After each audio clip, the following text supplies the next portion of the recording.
Hi. PSC UPSC എക്സാംസിന് prepare ചെയ്യുന്ന വിദ്യാർത്ഥികളെ സംബന്ധിച്ച് കോൺസ്റ്റിറ്റ്യൂഷൻ, സിവിക്സ് പോലെയുള്ള ടോപ്പിക്സ് പഠിക്കാൻ നിങ്ങളെ ഏറ്റവും അധികം ഹെൽപ്പ് ചെയ്യും. നമുക്കിപ്പം ബൈബിൾ, കോൺസ്റ്റിറ്റ്യൂഷന്റെ ബൈബിൾ എന്നൊക്കെ വിളിക്കാൻ സാധിക്കുന്ന ഒരു ടെക്സ്റ്റ് ആണ് ലക്ഷ്മികാന്തിന്റെ ടെക്സ്റ്റ് ബുക്ക്. കുറച്ച് കട്ടിയായിട്ടുള്ള ടെക്സ്റ്റ് ആണത്. പക്ഷെ നിങ്ങൾ ഒന്നുകൊണ്ടും ടെൻഷൻ അടിക്കേണ്ട. ആ ടെക്സ്റ്റിലെ റാങ്ക് മേക്കിംഗ് ടോപ്പിക്സിന്റെ ധാരാളം ക്ലാസ്സുകൾ നമ്മൾ ഈ ചാനലിൽ തന്നെ ചെയ്തിട്ടുണ്ട്. ഈ പ്ലേലിസ്റ്റ് ഒന്ന് ചെക്കൗട്ട് ചെയ്താൽ നിങ്ങൾക്ക് ധാരാളം ക്ലാസ്സുകൾ കിട്ടും. ഇന്ന് നമ്മൾ ചർച്ച ചെയ്യാൻ പോകുന്നത് ഫണ്ടമെന്റൽ റൈറ്റ്സ് എന്ന് പറയുന്ന ഏരിയ ആണ്. ഇതിനു മുമ്പ് നമ്മൾ പ്രിയാമ്പിൾ പഠിക്കേണ്ടതായിട്ടുണ്ട്. പ്രിയാമ്പിളിന്റെ ഒക്കെ ക്ലാസ്സുകൾ ഈ പ്ലേലിസ്റ്റ് ചെക്ക് ചെയ്ത് കഴിഞ്ഞാൽ അരച്ച് കലക്കി നിങ്ങൾക്ക് പഠിക്കാൻ പറ്റും. ഇതിനോട് ചേർത്ത് പഠിക്കേണ്ട മറ്റൊരു ടോപ്പിക്കാണ് evolution of Indian constitution. Indian ഭരണഘടന എങ്ങനെയാണ് ഉണ്ടായെന്നുള്ളതിന്റെ ചരിത്രപരമായ നാൾ വഴികൾ പഠിക്കാൻ നിങ്ങൾക്ക് ഈ പ്ലേലിസ്റ്റ് യൂസ് ചെയ്യാം. കഴിഞ്ഞ LSTD പരീക്ഷയ്ക്കും സിവിൽ സർവീസ് പരീക്ഷയ്ക്കും ഒക്കെ റാങ്ക് മേക്കിംഗ് ആയിട്ടുള്ള ടോപ്പിക്കുകൾ വന്ന ഒരു പാഠഭാഗമാണിത്. നല്ല ബോറൻ പാഠഭാഗമാണ്, പക്ഷെ മാക്സിമം ഇൻട്രസ്റ്റിംഗ് ആയിട്ട് നിങ്ങളിലേക്ക് ആ ടോപ്പിക് ഞങ്ങൾ എത്തിക്കുന്നതാണ്. സോ ലക്ഷ്മികാന്തിലെ ഫണ്ടമെന്റൽ റൈറ്റ്സ്, മൗലിക അവകാശങ്ങൾ എന്ന് പറയുന്ന ടോപ്പിക് നമുക്ക് അരച്ച് കലക്കി അങ്ങോട്ടങ്ങ് പഠിക്കാം. ഒറ്റ വീഡിയോയിൽ പഠിപ്പിച്ചു തീർക്കാൻ പറ്റുന്നതല്ലത്. അതുകൊണ്ട് തന്നെ പല ഭാഗമായിട്ട് അപ്ലോഡ് ചെയ്യുന്ന ഈ വീഡിയോ ഫണ്ടമെന്റൽ റൈറ്റ് എല്ലാം തന്നെ കവർ ചെയ്ത് തരുന്നതാണ്. മറ്റ് ക്ലാസ്സുകൾക്കായി ഈ പ്ലേലിസ്റ്റ് ചെക്കൗട്ട് ചെയ്ത് കഴിഞ്ഞാൽ നിങ്ങൾക്ക് ആ ക്ലാസ്സുകളൊക്കെ ലഭിക്കും. ഒരു അഫോർഡബിൾ ഫീസ് സ്ട്രക്ചറിൽ കേരള PSCയുടെ 10th plus 2 ഡിഗ്രി ലെവൽ കോഴ്സുകളിൽ നിങ്ങൾ തയ്യാറെടുക്കണമെങ്കിൽ, അല്ലെങ്കിൽ UPSCയുടെ ഫൗണ്ടേഷൻ കോഴ്സ് വേണമെങ്കിൽ കമന്റ് സെക്ഷനിൽ പിൻ ചെയ്തിട്ടുള്ള നമ്പറിൽ കോൺടാക്ട് ചെയ്യുക. ഈ നമ്പറിൽ കോൺടാക്ട് ചെയ്താലും മതിയാവും. ഈ ക്ലാസ്സുകളുടെ ഒക്കെ PDF നോട്ട്സ് ലഭിക്കാനായി ടെലിഗ്രാം ഫാമിലി മെമ്പേഴ്സ് ആവുക. ടെലിഗ്രാം ഫാമിലിയുടെ ലിങ്കും കമന്റ് സെക്ഷനിൽ പിൻ ചെയ്ത് വെച്ചിട്ടുണ്ട്. സോ ആഴത്തിൽ പഠിക്കാം, ആസ്വദിച്ച് പഠിക്കാം.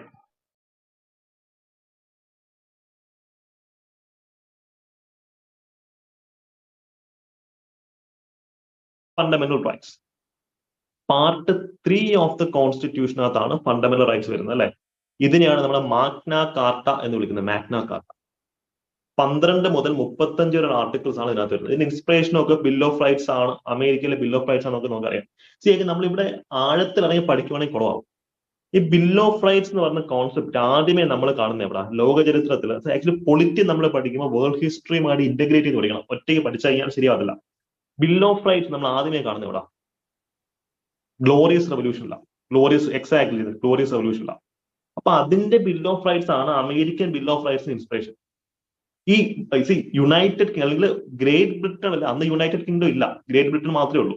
ഗ്രേറ്റ് ബ്രിട്ടന്റെ ബിൽ ഓഫ് റൈറ്റ്സ് വായിച്ചു കഴിഞ്ഞാൽ നമ്മുടെ ഫണ്ടമെന്റൽ റൈറ്റ്സ് ഭയങ്കര സിമിലറാണ്. അപ്പൊ ഇത് ആക്ച്വലി ഗ്രേറ്റ് ബ്രിട്ടന്റെ ആണ്. പക്ഷെ നമ്മുടെ കോൺസ്റ്റിറ്റ്യൂഷൻ മേക്കേഴ്സ് റെഫർ ചെയ്യാൻ യൂസ് ചെയ്തത് അമേരിക്കയുടെ ബിൽ ഓഫ് റൈറ്റ്സ് ആണേ ഉള്ളൂ. മനസ്സിലായില്ലേ? കാര്യം ഇതിന്റെ ഇൻസ്പിറേഷൻ ഗ്രേറ്റ് ബ്രിട്ടന്റെ ബിൽ ഓഫ് റൈറ്റ്സ് ആണ്. അപ്പം ഫണ്ടമെന്റൽ റൈറ്റ്സ് എന്ന് വെച്ചാൽ അതിന്റെ അർത്ഥം എന്ന് വെച്ച് കഴിഞ്ഞാൽ മൗലിക അവകാശങ്ങൾ. ഇപ്പൊ ഫണ്ടമെന്റൽ പാർട്ടിക്കിൾസ് എന്ന് പറയുന്ന കോൺസെപ്റ്റ് ഫിസിക്സിലുണ്ട്. ഫണ്ടമെന്റൽ പാർട്ടിക്കിൾസിന് ഏറ്റവും ആവശ്യമുള്ള പാർട്ടിക്കിൾസ്, ഇപ്പൊ ക്വാർക്ക്, ഗ്ലൂഓൺ, നെപ്റ്റോൺസ് ഒക്കെ പറഞ്ഞതല്ല, അതില്ലെങ്കിൽ പ്രപഞ്ചം ഉണ്ടാവില്ല. ഫണ്ടമെന്റൽ റൈറ്റ്സ് എന്ന് വെച്ചാൽ ഏറ്റവും ബേസിക് ആയ ഒരു ഇൻഡിവിജ്വലിന് വേണ്ടുന്ന അവകാശങ്ങൾ. ഇതില്ലെങ്കിൽ ഒരു ഇൻഡിവിജ്വലിന് എക്സിസ്റ്റ് ചെയ്യാൻ ഒക്കത്തില്ല. ഇവിടെയാണ് ലൈഫും ലിവിങ്ങും തമ്മിൽ വ്യത്യാസം. ഒരാൾ ബയോളജിക്കലി ജീവിച്ചിരുന്നിട്ട് കാര്യമില്ല. ലൈഫ്, ജീവിതം എന്നൊരു സംഭവം ഉണ്ടാവണമെങ്കിൽ അയാൾക്ക് അവകാശങ്ങൾ ഉണ്ടാവണം. കൂട്ടിലടച്ചിട്ട് തത്തേ പോലെ ആയിപ്പോ. Fundamental rights is those right which helps in 360 degree development of individual. ഇവിടെ നമ്മൾ ഫോക്കസ് ചെയ്യുന്നത് പൊളിറ്റിക്കൽ ഡെമോക്രസി. അഗെയിൻ, സാമൂഹിക നീതിയും സാമ്പത്തിക നീതിയും, സോഷ്യൽ ആൻഡ് എക്കണോമിക് ഡെമോക്രസി അല്ലെങ്കിൽ സോഷ്യൽ ആൻഡ് എക്കണോമിക് റൈറ്റ്സ് നമ്മൾ കൊടുക്കുന്നത് പ്രിയാമ്പിളിൽ കൂടെ DPSPയിൽ കൂടെയാണ്. ഫണ്ടമെന്റൽ റൈറ്റ്സ് കൊടുക്കുന്നത് പൊളിറ്റിക്കൽ ജസ്റ്റിസ് ആണ്, അല്ലെങ്കിൽ പൊളിറ്റിക്കൽ ഡെമോക്രസി. എന്താ പൊളിറ്റിക്സ് എന്ന് വെച്ചാൽ എന്താണെന്നാണ് ഞാൻ പറഞ്ഞത്. What is mean by politics? Politics എന്താ? സ്ട്രഗിൾ ഫോർ പവർ ആണ്. ആർക്കാണ് ഏറ്റവും കൂടുതൽ പവർ എന്നുള്ള ആ സ്ട്രഗിൾ ആണ് പൊളിറ്റിക്സ് എന്നുള്ളത് നമ്മൾ ഉദ്ദേശിക്കുന്നത്, അല്ലെ? ഇപ്പൊ ഇവിടെ ഇന്ത്യയിൽ ആർക്ക് ഏറ്റവും കൂടുതൽ പവർ? ജനങ്ങൾക്കാണ്. അതാണ് ഫണ്ടമെന്റൽ റൈറ്റ്സ് എൻവിസേജ് ചെയ്തത്. ഇത് നമ്മുടെ ലിബർട്ടിയും ഫ്രീഡം ഒക്കെ പ്രൊട്ടക്ട് ചെയ്യാൻ വേണ്ടി ഉപയോഗിക്കുന്ന സംഭവമാണ്. ഇവിടെ പറ്റുന്നൊരു പ്രശ്നം എന്താണെന്ന് വെച്ച് കഴിഞ്ഞാൽ, ഇപ്പൊ നമ്മൾ എലക്ട് ചെയ്ത് വിടുന്ന നമ്മുടെ മന്ത്രിമാരും അല്ലെങ്കിൽ MLA മാരും MP മാരും ഒക്കെ ചിലപ്പോൾ ടൈറണിക്കലാവും. ഇപ്പൊ ലോക ചരിത്രം നിങ്ങൾ നോക്കും. ഇതൊക്കെ വേൾഡ് ഹിസ്റ്ററിയുടെ റിഫ്ലക്ഷൻ അവിടെ വരിക. ഗ്ലോറിയസ് റെവല്യൂഷൻ ഒരു ഘട്ടത്തിൽ ഒളിവർ ക്രോംവെൽ എന്താവുന്നുണ്ട്? ബ്രിട്ടന്റെ രക്ഷകനായിട്ട് വരുന്നുണ്ട്, അല്ലെ? ലോർഡ് പ്രൊട്ടക്ടർ എന്നൊക്കെ പേരിലാണ് ഒളിവർ ക്രോംവെൽ. റംബ് പാർലമെന്റ് ചരിത്രം അവിടെ. പക്ഷെ പുള്ളിയുടെ അധികാരം കിട്ടിക്കഴിയുമ്പോഴത്തേക്കും സ്വഭാവം മാറുക. പിന്നെ അങ്ങനെ ഡിക്റ്റേറ്റർ ആയിട്ട് മാറുക. ഇപ്പോഴും അധികാരം കിട്ടിക്കഴിയുമ്പോഴത്തേക്കും ആൾക്കാരുടെ സ്വഭാവം മാറും എന്ന് പറയാറുണ്ട്. പവർ കറപ്റ്റ് എന്ന് പറയാറുണ്ട്. നിങ്ങൾ ഫ്രഞ്ച് റെവല്യൂഷൻ എടുക്കൂ. നെപ്പോളിയൻ വരുന്നത് ഫ്രഞ്ച് ജനതയെ ലിബറേറ്റ് ചെയ്യാൻ എന്ന് പറഞ്ഞിട്ടാണ്. യെസ്, ഫ്രഞ്ച് റെവല്യൂഷൻ നെപ്പോളിയന് മുമ്പേ മാക്സിമിലിയൻ റോബർട്ട്സ്പിയർ ഉണ്ട് ഈ പറയുന്ന പോലെ. ജനങ്ങൾ അവരുടെ രക്ഷകൻ എന്ന് കരുതി മാക്സിമിലിയൻ റോബർട്ട്സ്പിയർ കംപ്ലീറ്റ് അവകാശങ്ങളും അധികാരങ്ങളും കൊടുക്കുക. ഇതേ മനുഷ്യനാണ് അധികാരം കിട്ടിക്കഴിഞ്ഞപ്പോഴത്തേക്ക് എന്താ വന്നത്? അവിടെ നായാട്ട് നടന്നത് റെയിൻ ഓഫ് ടെറർ ഫ്രഞ്ച് ഹിസ്റ്ററിയിലുള്ളതാണ്. പിന്നീട് വരുന്ന ആരാ? നെപ്പോളിയൻ ആണ്. Yes സ്മിഥിൻ, exactly.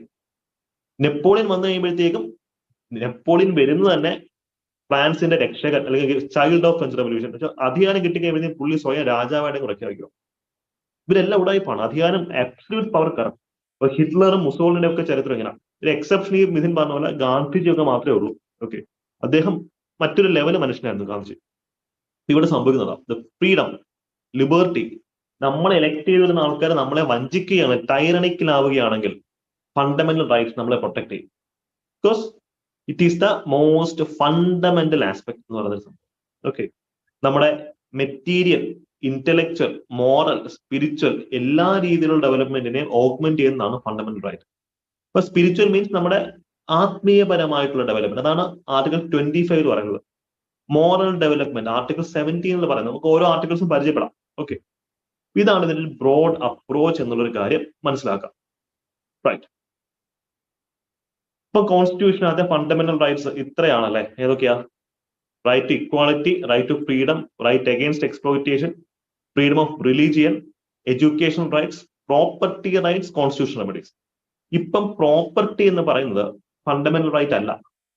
44th അമെന്റ്മെന്റ് ആക്ടിനകത്ത് അതിനെ നമ്മൾ ഒരു കോൺസ്റ്റിറ്റ്യൂഷൻ അണ്ടറിൽ ഫണ്ടമെന്റൽ റൈറ്റ്സും ഉണ്ട്, അതർ റൈറ്റ്സും ഉണ്ട്.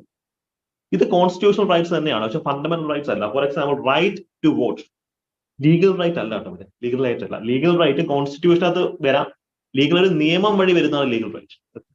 ഇപ്പം നമ്മുടെ വോട്ടവകാശം ഫണ്ടമെന്റൽ റൈറ്റ് അല്ല, കോൺസ്റ്റിറ്റ്യൂഷണൽ റൈറ്റ് ആണ്.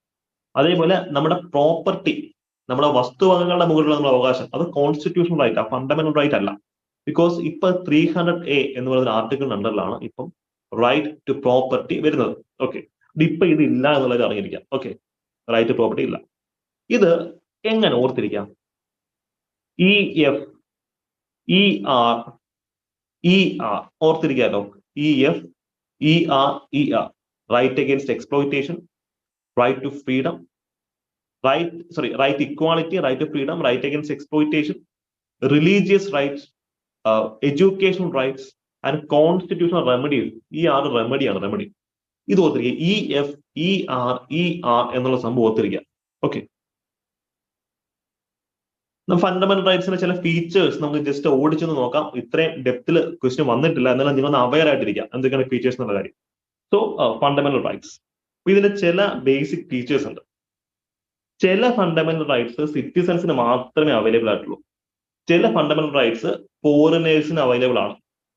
ചില ഫണ്ടമെന്റൽ റൈറ്റ്സോ ലീഗൽ പേഴ്സൺ എന്നൊരു കോൺസെപ്റ്റ് ഉണ്ട്. ഇപ്പൊ ചില കമ്പനീസ്, കോർപ്പറേഷൻ, ജിയോ അല്ലെങ്കിൽ എയർടെൽ എന്നൊക്കെ പറയുന്നത് ലീഗൽ വ്യക്തിത്വങ്ങളാണ്, ലീഗൽ പേഴ്സൺസ് ആണ്. അപ്പൊ ഇത് ഓരോന്ന് എന്തൊക്കെയാണ് നമുക്ക് നോക്കാം. ഞാനൊരു കാര്യം പറയാം. നിങ്ങൾ പൊളിറ്റി പഠിക്കുമ്പോൾ തിയററ്റിക്കലായിട്ട് പഠിക്കുന്നതിനേക്കാൾ നല്ലത് നിങ്ങൾ അക്കാഡമിഷ്യൻസ് അല്ല, ബ്യൂറോക്രാറ്റ്സ് ആയിട്ട് ട്രൈ ചെയ്യുന്ന ആൾക്കാരാണ്. എക്സാമ്പിൾസ് എടുത്ത് വെച്ച് പഠിച്ചാൽ മതി. ഇപ്പം നിങ്ങളിപ്പം ചെയ്യുന്നത് ഗവൺമെന്റ് എക്സാമിന് വേണ്ടി പ്രിപ്പയർ ചെയ്യുക, വിച്ച് മീൻസ് അത് ആർട്ടിക്കിൾ 16 പറയുന്ന സാധനമാണ്. ഗവൺമെന്റ് എക്സാംസിന് വേണ്ടിയിട്ട് പ്രാക്ടീസ് ചെയ്യുമ്പോൾ എല്ലാവർക്കും ഈക്വൽ ഓപ്പർച്യൂണിറ്റി ആയിരിക്കണം. അപ്പം ഒരു ബ്രിട്ടീഷുകാരൻ നാളെ ഇന്ത്യയിൽ വന്നിട്ട് പുള്ളിക്ക് IAS, IPS അല്ലെങ്കിൽ KAS എഴുതാൻ പറ്റൂ? ഇല്ല. അപ്പൊ ചില ഫണ്ടമെന്റൽ റൈറ്റ്സ് എന്താ സിറ്റിസൺസിന് മാത്രമേ ഉള്ളൂ. ചില ഫണ്ടമെന്റൽ റൈറ്റ്സ് ഫോറിനേഴ്സിനുണ്ട്. ഫോർ എക്സാമ്പിൾ നമുക്ക് ഓരോന്നോരോന്നും നോക്കാം, അവിടേക്ക് നമുക്ക് വരാം. ഇപ്പൊ എക്സാമ്പിൾസ് എടുത്ത് വെച്ചിട്ട് ഓർത്തിരിക്കാം.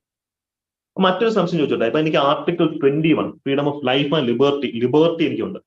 അപ്പൊ എനിക്ക് ലിബർട്ടി മീൻസ് ആഗ്രഹിക്കുന്നത് ചെയ്യാനുള്ള അവകാശമാണ്. അപ്പം എനിക്ക് റോഡിൽ ഇറങ്ങി തോന്നിവാസം കാണിക്കാൻ പറ്റുമോ? ഒറ്റ ചോദ്യമേ ഉള്ളൂ. ഞാൻ റോഡിൽ ഇറങ്ങി ഒരു 2 കുപ്പിയൊക്കെ പൊട്ടിച്ച് അടിച്ച് ഈ റോഡിൽ പണ്ട് ജഗതി ജൂനിയർ മാഡ്രിക് സിനിമ ചെയ്ത് റോഡിൽ നടക്ക് പാവച്ച് കിടക്കാൻ പറ്റും? No, because fundamental rights are not absolute but qualified എന്ന് പറയും. ആബ്സല്യൂട്ട് മീൻസ് അങ്ങേ അറ്റത്തുള്ള അവകാശങ്ങൾ, ആബ്സല്യൂട്ട് പവർ മീൻസ് അങ്ങേ അറ്റത്തുള്ള അവകാശങ്ങളാണ്. അങ്ങനല്ല, ക്വാളിഫൈഡ് ആണ്. ചില ലിമിറ്റേഷൻസ് ഉണ്ട്. ക്വാളിഫൈഡ് മീൻസ് ചില ലിമിറ്റേഷൻസിന് അണ്ടറിൽ നിന്ന് നമുക്ക് പെരുമാറാൻ പറ്റുള്ളൂ. ചില പരിമിതികൾക്കുള്ളിൽ നിന്ന് മാത്രമേ നമുക്ക് ബിഹേവ് ചെയ്യാൻ പറ്റത്തുള്ളൂ എന്നുള്ളത് അറിഞ്ഞിരിക്കാം. ഓക്കെ, സ്റ്റേറ്റിന് റീസണബിൾ ആയിട്ടുള്ള റെസ്ട്രിക്ഷൻസ് അതിനകത്ത് ചെയ്യാം. ഫോർ എക്സാമ്പിൾ സതി പണ്ട് ഹിന്ദു റിലീജിയൻ അതേ ഒരു ആചാരമായിരുന്നു. അപ്പൊ ആർട്ടിക്കിൾ 25 അണ്ടറിൽ നമുക്ക് മതപരമായിട്ടുള്ള കാര്യങ്ങൾ നമുക്ക് അവകാശമുണ്ട്. അപ്പൊ നമുക്ക് സതി പ്രാക്ടീസ് ചെയ്യാൻ പറ്റൂ? നോ. അപ്പൊ അതാണ് അതിന്റെ ഒരു അപ്രോച്ച്. റീസണബിൾ ആയിട്ടുള്ള റെസ്ട്രിക്ഷൻസ് നമുക്ക് എല്ലാത്തിനകത്തും വെക്കാം എന്നുള്ള കാര്യം ഓർക്കാം. ഇതൊക്കെ നമുക്ക് സ്റ്റേറ്റ് അല്ലെങ്കിൽ നമ്മുടെ രാഷ്ട്രം നമുക്കെതിരായിട്ട് പെരുമാറുമ്പോൾ നമുക്കിത് ഉപയോഗിക്കാം. അല്ലെങ്കിൽ ചില വ്യക്തികൾ നമ്മുടെ അവകാശങ്ങൾ ധ്വനിക്കുമ്പോൾ നമുക്ക് അവർക്കെതിരായിട്ട് ഉപയോഗിക്കാം. ഇതിൽ ചില ഫണ്ടമെന്റൽ റൈറ്റ്സ് ഉണ്ട്, അത് നെഗറ്റീവ് ആണ്. ചില ഫണ്ടമെന്റൽ റൈറ്റ്സ് പോസിറ്റീവ് ആണ്. അത് എന്തൊക്കെയാണെന്നുള്ളത് നമുക്ക് നോക്കാം. ഇത് ഫണ്ടമെന്റൽ റൈറ്റ്സ് ജസ്റ്റിസൈബിൾ ആണ്, which means fundamental rights violated ആവുകയാണെങ്കിൽ നമുക്ക് കോടതിയിൽ പോകാം. ഫണ്ടമെന്റൽ റൈറ്റ്സ് വയലേറ്റഡ് ആവുകയാണെങ്കിൽ നമുക്ക് കോടതിയിൽ പോകട്ടോ. there is nothing absolute in the constitution. ഇപ്പൊ മാനുഷ് ചോദിക്കുന്നുണ്ട്, കോൺസ്റ്റിറ്റ്യൂഷനകത്ത് എന്തെങ്കിലും ആബ്സല്യൂട്ട് ആയിട്ടുണ്ടോ? Supremacy of the constitution absolute ആണ്. ബാക്കിയുള്ളത് എല്ലാം ക്വാളിഫൈഡ് ആണ്, അല്ലാതെ ഒന്നും ആബ്സല്യൂട്ട് ആണ്. ബിക്കോസ് ആബ്സല്യൂട്ട് പവർ കറപ്റ്റ്സ് എന്നാ പറയാം. നെപ്പോളിയന്റെ ചരിത്രം നമുക്കറിയാം അല്ലെ, സീസറിന്റെയും റോബർട്ട്സ്പിയറുടെയും ഒക്കെ ചെയ്ത് നമുക്കറിയാം. ആബ്സല്യൂട്ടിസത്തിൽ ഒന്നും പറയാൻ പറ്റില്ല. ഇത് എത്തിക്കൽ റിലേറ്റീവിസം എന്നുള്ള സ്കൂൾ ഓഫ് തോട്ടിൽ ഇതെല്ലാം വരും. എല്ലാം റിലേറ്റീവ്, ഒന്നും ആബ്സല്യൂട്ട് അല്ല. Okay, yes. അപ്പം അതുകൊണ്ടാണ് they are not sacrosanct or permanent എന്ന് പറയുന്നത്. സാക്രോസാങ്ക്ട് എന്ന് വെച്ചാൽ അർത്ഥം എന്താ? പവിത്രമായിട്ടുള്ള. ഇപ്പൊ സാങ്ക്ടം സാങ്ക്ടോർ എന്ന് വെച്ചാൽ ശ്രീകോവിൽ എന്നുള്ള മീനിങ് ആണ്. സാക്രോസാങ്ക്ട് മീൻസ് ഏറ്റവും പവിത്രമായ സാധനം. ഫണ്ടമെന്റൽ റൈറ്റ്സ് പവിത്രമാണോ? ഫണ്ടമെന്റൽ റൈറ്റ്സ് പവിത്രമാണോ? അൺടച്ചബിലിറ്റി ആബ്സല്യൂട്ട് ആണ്, അതിലേക്ക് നമുക്ക് വരാം. ക്വാളിഫൈഡ് മീൻസ് ലിമിറ്റഡ് എന്നാണ്. ക്വാളിഫൈഡ് മീൻസ് പരിമിതികൾ ഉള്ളത് എന്നുള്ള മീനിങ് ആണ്. യെസ്, അല്ല, ഫണ്ടമെന്റൽ റൈറ്റ്സ് പവിത്രമല്ല. അപ്പൊ ഈ ഒരു പ്രസ്താവന കണ്ടാൽ ചിലപ്പോൾ നമുക്ക് തെറ്റാണെന്ന്. ഫണ്ടമെന്റൽ റൈറ്റ്സ് പവിത്രമായ ഒന്നല്ല എന്നൊക്കെയുള്ള പ്രസ്താവന കണ്ടാൽ നമുക്ക് തെറ്റാണെന്ന് തോന്നുന്നു. അല്ല, അത് കറക്റ്റ് പ്രസ്താവനയാണ്. എല്ലാം മാറ്റാൻ പറ്റും. പാർലമെന്റിന് ഇതിനകത്തൊക്കെ ഇടപെടാൻ പറ്റും. പെർമനന്റ് അല്ല. അപ്പൊ ഫണ്ടമെന്റൽ റൈറ്റ് സ്ഥിരമല്ല എന്നൊരു പ്രസ്താവന, അത് കറക്റ്റ് ആണ്. ഇതൊന്നും ആബ്സല്യൂട്ട് അല്ല, എല്ലാം ക്വാളിഫൈഡ് ആണ്. ഓക്കെ, പാർലമെന്റ് ഇതിനകത്തൊക്കെ പരിപാടി ചെയ്യാൻ പറ്റും. ഇവിടെ നാഷണൽ എമർജൻസി എന്നൊക്കെ പറയുന്ന കോൺസെപ്റ്റ് വരുന്നുണ്ട്. ഈ പോയിന്റുകൾ നമ്മൾ അവിടെ ഡിസ്കസ് ചെയ്യും. ഇവിടെ ഡിസ്കസ് ചെയ്ത് ഞാൻ ഓവർലോഡ് ആക്കുന്നില്ല. എമർജൻസി അല്ല, എമർജൻസിയുടെ ഒക്കെ വീഡിയോ ഞാൻ ചെയ്തിട്ടുണ്ട് കേട്ടോ. ഒരു കാര്യം ഞാൻ പറയട്ടെ, ഇത് ക്രാഷ് കോഴ്സ് ആണ്. ഇപ്പോൾ ഓൾറെഡി എമർജൻസി അല്ലെങ്കിൽ കോൺസ്റ്റിറ്റ്യൂഷണൽ അമെന്റ്മെന്റ് ഇതിന്റെയൊക്കെ എക്സ്റ്റൻസീവ് വീഡിയോ നമ്മൾ യൂട്യൂബിൽ ചെയ്തിട്ടുണ്ട്. അപ്പൊ ആ ടോപ്പിക്സ് നമ്മൾ ക്ലാസ് എടുക്കത്തില്ല. അപ്പൊ നിങ്ങൾ വീഡിയോ കാണും കേട്ടോ. കാര്യം ഇതേ കാര്യം തന്നെ അവിടെ പറയുന്നത് ഒരു 1.5 മണിക്കൂർ ക്ലാസ് ആണ്. അതിനേക്കാൾ ഡെപ്ത് ഒന്നും ക്ലാസ്സിൽ ഡിസ്കസ് ചെയ്യാൻ ഒക്കത്തില്ല. അമെന്റ്മെന്റുകൾ ബാക്കി നമ്മൾ ക്ലാസ്സിൽ എടുക്കും. ഇപ്പൊ 42nd 44th അമെന്റ്മെന്റ് ഒക്കെ നമ്മൾ ക്ലാസ്സിൽ എടുക്കാം. ഇത് വളരെ ഡീറ്റെയിൽഡ് ആയിട്ട് എടുത്തിട്ടുള്ള പോർഷൻ ആണ്. ഓക്കെ, അവരുടെ ക്വസ്റ്റ്യൻസ് നമ്മൾ ക്ലാസ് ഡിസ്കസ് ചെയ്യാം. ബാക്കി നിങ്ങൾ വീഡിയോ കണ്ടോ. അപ്പൊ വീഡിയോ കണ്ടുള്ള ആൾക്കാർക്ക് ഇതിന്റെ കോണ്ടെക്സ്റ്റ് മനസ്സിലായി കാണും. ഓക്കെ, കോണ്ടെക്സ്റ്റ് മനസ്സിലായി കാണും. അപ്പോൾ ഒരിടത്ത് മാർഷ്യൽ ലോ, പട്ടാള നിയമം നിലനിൽക്കുന്നുണ്ടെങ്കിൽ നമുക്ക് എന്ത് ചെയ്യാൻ പറ്റും? ഇതിന്റെ ആപ്ലിക്കേഷൻ റെസ്ട്രിക്ട് ചെയ്യാൻ പറ്റും. പട്ടാള നിയമം നിലനിൽക്കുന്നുണ്ടെങ്കിൽ ഇതിന്റെ ആപ്ലിക്കേഷൻ നമുക്ക് റെസ്ട്രിക്ട് ചെയ്യാൻ സാധിക്കും എന്നുള്ള കാര്യം ഓർക്കാം. ഇവിടെ സ്റ്റേറ്റ് എന്ന് പറയുന്ന സംഭവത്തിന്റെ ഡെഫിനിഷൻ ഇമ്പോർട്ടന്റ് ആണ്. ഫണ്ടമെന്റൽ റൈറ്റ്സ് ഒക്കെ നമ്മൾ സ്റ്റാർട്ട് ചെയ്യുന്ന ആർട്ടിക്കിൾ 14 മുതലാണ് പ്രിസൈസ്ലി. അതിന്റെ നോട്ട്സ് ഒക്കെ അതിന്റെ നോട്ട്സ് അന്ന് തന്നെ ഗ്രൂപ്പിൽ നമ്മൾ ഇവിടെ നോട്ട്സ് ഒന്നുകൂടി ഷെയർ ചെയ്യുന്നതായിരിക്കും. ഓക്കെ, ഇവിടെ സ്റ്റേറ്റ് എന്ന് പറയുന്ന ഒരു സംഭവമുണ്ട്. സ്റ്റേറ്റ്, കേരള PSCയുടെ ക്വസ്റ്റ്യൻസിൽ ഇതിന്റെ ട്രാൻസ്ലേഷൻ സംസ്ഥാനം എന്ന് നടക്കുന്നത്. സംസ്ഥാനമാണോ? സംസ്ഥാനം ആണോ? നോ, രാഷ്ട്രമാണ്. സ്റ്റേറ്റിന്റെ പല മീനിങ്ങുണ്ട്, പല കോണ്ടെക്സ്റ്റ് അല്ലെ. ഇവിടെ സ്റ്റേറ്റ് എന്നത് രാഷ്ട്രം, ഇന്ത്യ എന്ന് പറയും രാഷ്ട്രമാണ്. സ്റ്റേറ്റിന്റെ ഡെഫിനേഷൻ നമ്മൾ കാണുന്ന ആർട്ടിക്കിൾ 12ലാണ്. 12 ഇവിടെ നിങ്ങൾ കേട്ടാൽ നമുക്ക് അതിശയിക്കുന്ന കുറെ പോയിന്റ്സ് ഉണ്ട്. ഫോർ എക്സാമ്പിൾ, നമ്മൾ ചുറ്റും കാണുന്ന എല്ലാ സ്റ്റേറ്റിന്റെ ഭാഗം. ഫോർ എക്സാമ്പിൾ, എന്താണ് സ്റ്റേറ്റ് എന്ന് ചോദിച്ചാൽ statement, what is state? Government, parliament, നമ്മുടെ എക്സിക്യൂട്ടീവ്, ലെജിസ്ലേച്ചർ, ഇവരെല്ലാം സ്റ്റേറ്റിന്റെ ഭാഗമാണ്. സെൻട്രൽ ഗവൺമെന്റും സംസ്ഥാന ഗവൺമെന്റ്, സ്റ്റേറ്റ് ഗവൺമെന്റ് സ്റ്റേറ്റിന്റെ ഭാഗമാണ്. നമ്മുടെ പഞ്ചായത്തുകൾ, മുനിസിപ്പാലിറ്റീസ്, ഡിസ്ട്രിക്ട് ബോർഡുകൾ എല്ലാം സ്റ്റേറ്റിന്റെ ഭാഗമാണ്. അപ്പൊ അടുത്തൊരു ചോദ്യം വരുന്നുണ്ട്, നമ്മുടെ LICയോ, നമ്മുടെ ലൈഫ് ഇൻഷുറൻസ് കോർപ്പറേഷനോ, അല്ലെങ്കിൽ oil and natural gases corporation ONGC ഉണ്ട്, സ്റ്റീൽ അതോറിറ്റി ഓഫ് ഇന്ത്യ, ഇതൊക്കെ സ്റ്റേറ്റ് ആണോ? ഇതൊക്കെ. സോ ഇവിടെ ONGC, LIC എല്ലാം സ്റ്റേറ്റിന്റെ ഭാഗം തന്നെ, എല്ലാം സ്റ്റേറ്റിന്റെ ഭാഗം തന്നെയാണ്. സുപ്രീം കോടതി പറയുന്നത് കോൺസ്റ്റിറ്റ്യൂഷനിൽ ഉണ്ടെന്ന് പറയാൻ പറ്റില്ലല്ലോ. മനസ്സിലായില്ല ഗായത്രി? സുപ്രീം കോടതിയിൽ ഉള്ളത് കോൺസ്റ്റിറ്റ്യൂഷനകത്ത് ഇല്ലേ? കോണ്ടെക്സ്റ്റ് ക്ലിയർ ആയില്ല, ഒന്നുകൂടെ എക്സ്പ്ലെയിൻ ചെയ്യാനേ പറഞ്ഞു കേട്ടോ. യെസ്, ക്ലിയർ ആയില്ല, ക്വസ്റ്റ്യൻ വന്നാലെന്ന് പറയുന്നുണ്ട്. ജസ്റ്റ് ഒന്ന് എക്സ്പ്ലെയിൻ ചെയ്യൂ. ഞാൻ മൈക്ക് ഓൺ ആക്കി തരാം. കുറച്ച് കഴിഞ്ഞിട്ട് ഞാൻ ഫൈനലിൽ സമയത്ത് അൺമ്യൂട്ട് ചെയ്യാം. അൺമ്യൂട്ട് ചെയ്യാം. ജസ്റ്റ് അൺമ്യൂട്ട് ചെയ്യാം, പക്ഷെ മൈക്ക് നിങ്ങൾ കൃത്യമായിട്ട് ഓഫ് ആക്കണം എന്ന് മാത്രമാണ് എനിക്ക് പറയാനുള്ളത്. ഓക്കെ, ചോദിച്ചോളൂ.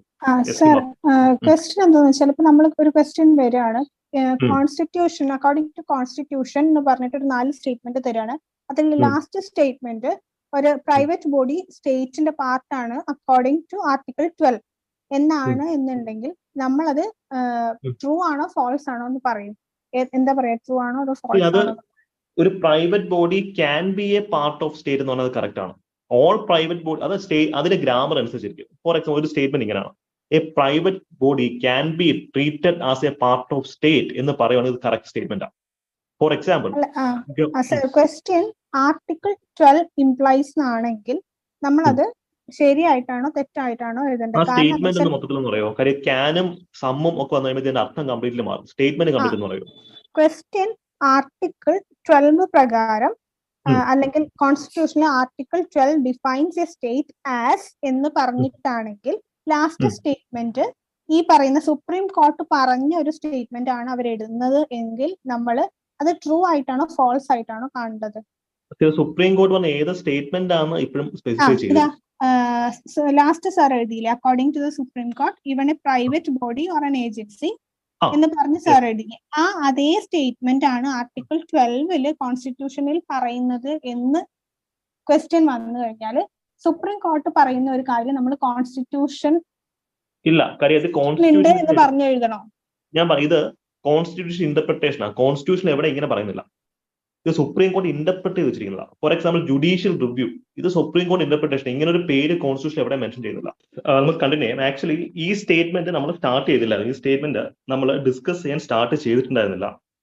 അപ്പം ഇത് ഞാൻ ഡിസ്കസ് ചെയ്തതിനു ശേഷം ഇതിന്റെ ഡൗട്ട്സ് നമുക്ക് ക്ലിയർ ചെയ്യാം. ഓക്കെ, ഇവിടെ പറയുന്ന ഒരു കാര്യം എന്താണെന്ന് വെച്ച് കഴിഞ്ഞാൽ, according to Supreme Court, even a private body or an agency working as an instrument of state falls within the meaning of state under Article 12 എന്ന് പറയാം. Which means കോൺസ്റ്റിറ്റ്യൂഷൻ അത് ഒന്നിനെ പറ്റി ഡീറ്റെയിൽഡ് ആയിട്ടുള്ള ഇന്റർപ്രിട്ടേഷൻസ് ഇല്ല, അല്ലെങ്കിൽ കുറെ കാര്യങ്ങളെ പറ്റി ഇല്ല. അപ്പൊ സുപ്രീം കോടതി എന്ത് ചെയ്യും? കോൺസ്റ്റിറ്റ്യൂഷൻ അതിന്റെ പ്രൊവിഷൻസ് ആർട്ടിക്കിൾ 12 എടുത്ത് വെച്ചിട്ട് സുപ്രീം കോടതി പഠിച്ചിട്ട് സുപ്രീം കോടതി നടത്തുന്ന ഇന്റർപ്രിട്ടേഷൻ ആയത്. അപ്പം ഈ സംഭവം എന്ന് വെച്ച് കഴിഞ്ഞാൽ സുപ്രീം കോടതി ഇന്റർപ്രിട്ടേഷൻ ഇങ്ങനെ ഈ ഒരു സെന്റൻസ് കോൺസ്റ്റിറ്റ്യൂഷൻ അത് എവിടെയും പറയുന്നില്ല, പക്ഷെ സുപ്രീം കോടതിന് ഇന്റർപ്രിട്ടേഷൻ ആവുന്ന കാര്യം ഓർത്തിരിക്കുക. ഓക്കെ, യെസ് ഓക്കെ, ഞാൻ വീഡിയോ ഓൺ അല്ല, വീഡിയോ ഓൺ അല്ല. ഓക്കെ, ഇപ്പൊ വിസിബിൾ ആണല്ലോ അല്ലേ? ഓക്കെ, വീഡിയോ ഓക്കെ ആണല്ലോ? അപ്പൊ ആ ഒരു ഡൗട്ട് ക്ലിയർ ആയെന്ന് വിചാരിക്കുന്നു. Okay, yes, moving forward. ഇപ്പൊ ആർട്ടിക്കിൾ 12 എന്നുള്ള കാര്യം ക്ലിയർ. ഇപ്പൊ ഞാൻ ഫോർ എക്സാമ്പിൾ ഗവൺമെന്റിന് വേണ്ടിയിട്ട്, അല്ലെങ്കിൽ ബ്രഹ്മോസ് എന്ന് പറയുന്ന ഗവൺമെന്റിന്റെ എൻറ്റിറ്റി, അതിന് വേണ്ടിയിട്ട് കോൺട്രാക്ട് ഏറ്റെടുത്തിട്ടുള്ള ഒരു കോൺട്രാക്ടർ ആണെന്നിരിക്കട്ടെ, ഞാൻ സ്റ്റേറ്റിന്റെ ഭാഗമാണ്. അപ്പം മനസ്സിലായല്ലേ? അല്ലെങ്കിൽ TCS, നമ്മുടെ ആധാർ കാർഡിന്റെ കാര്യങ്ങളൊക്കെ ഡീൽ ചെയ്ത് TCS ആണ്, ടാറ്റ കൺസൾട്ടൻസി സർവീസ്. അപ്പൊ അവര് ആ ഒരു പീരീഡ് ഓഫ് ടൈം സ്റ്റേറ്റിന്റെ ഭാഗമാണ്. അപ്പൊ അത് വളരെ ഇമ്പോർട്ടന്റ് ആയിട്ടുള്ള കാര്യമാണെന്നുള്ള കാര്യം ഓർക്കാം. ആർട്ടിക്കിൾ 12 അപ്പം ക്ലിയർ ആണ്. സ്റ്റേറ്റിന്റെ ഡെഫിനേഷൻ എവിടെ കാണുന്നത് വെച്ചാൽ ആർട്ടിക്കിൾ 12 നമുക്കിനി ആർട്ടിക്കിൾ 13 എന്ന് പരിചയപ്പെടാം. ആർട്ടിക്കിൾ 13 ആണ് നമ്മുടെ ജുഡീഷ്യൽ റിവ്യൂ എന്ന് പറയുന്ന കോൺസെപ്റ്റ്. ഏത് രാജ്യത്ത് നിന്നാ ഈ ഒരു കോൺസെപ്റ്റ് നമ്മൾ എടുക്കുന്നത്? Judicial review, from which country V borrowed this concept?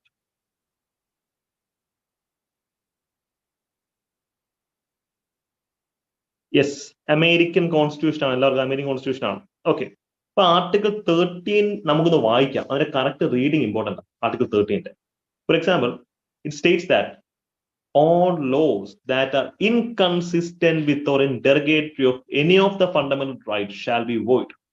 അതായത് ഫണ്ടമെന്റൽ റൈറ്റിന് വിരുദ്ധമായിട്ട് ഏതെങ്കിലും ഒരു നിയമം പാർലമെന്റ് പാസ്സാക്കുകയാണെങ്കിൽ അതെന്തായിരിക്കും? വോയിഡ് ആയിരിക്കും എന്നുള്ള കാര്യം ഓർക്കാം. It shall be completely void. Void means അത് തെറ്റാണ്, അതിനെടുത്ത് കളയും.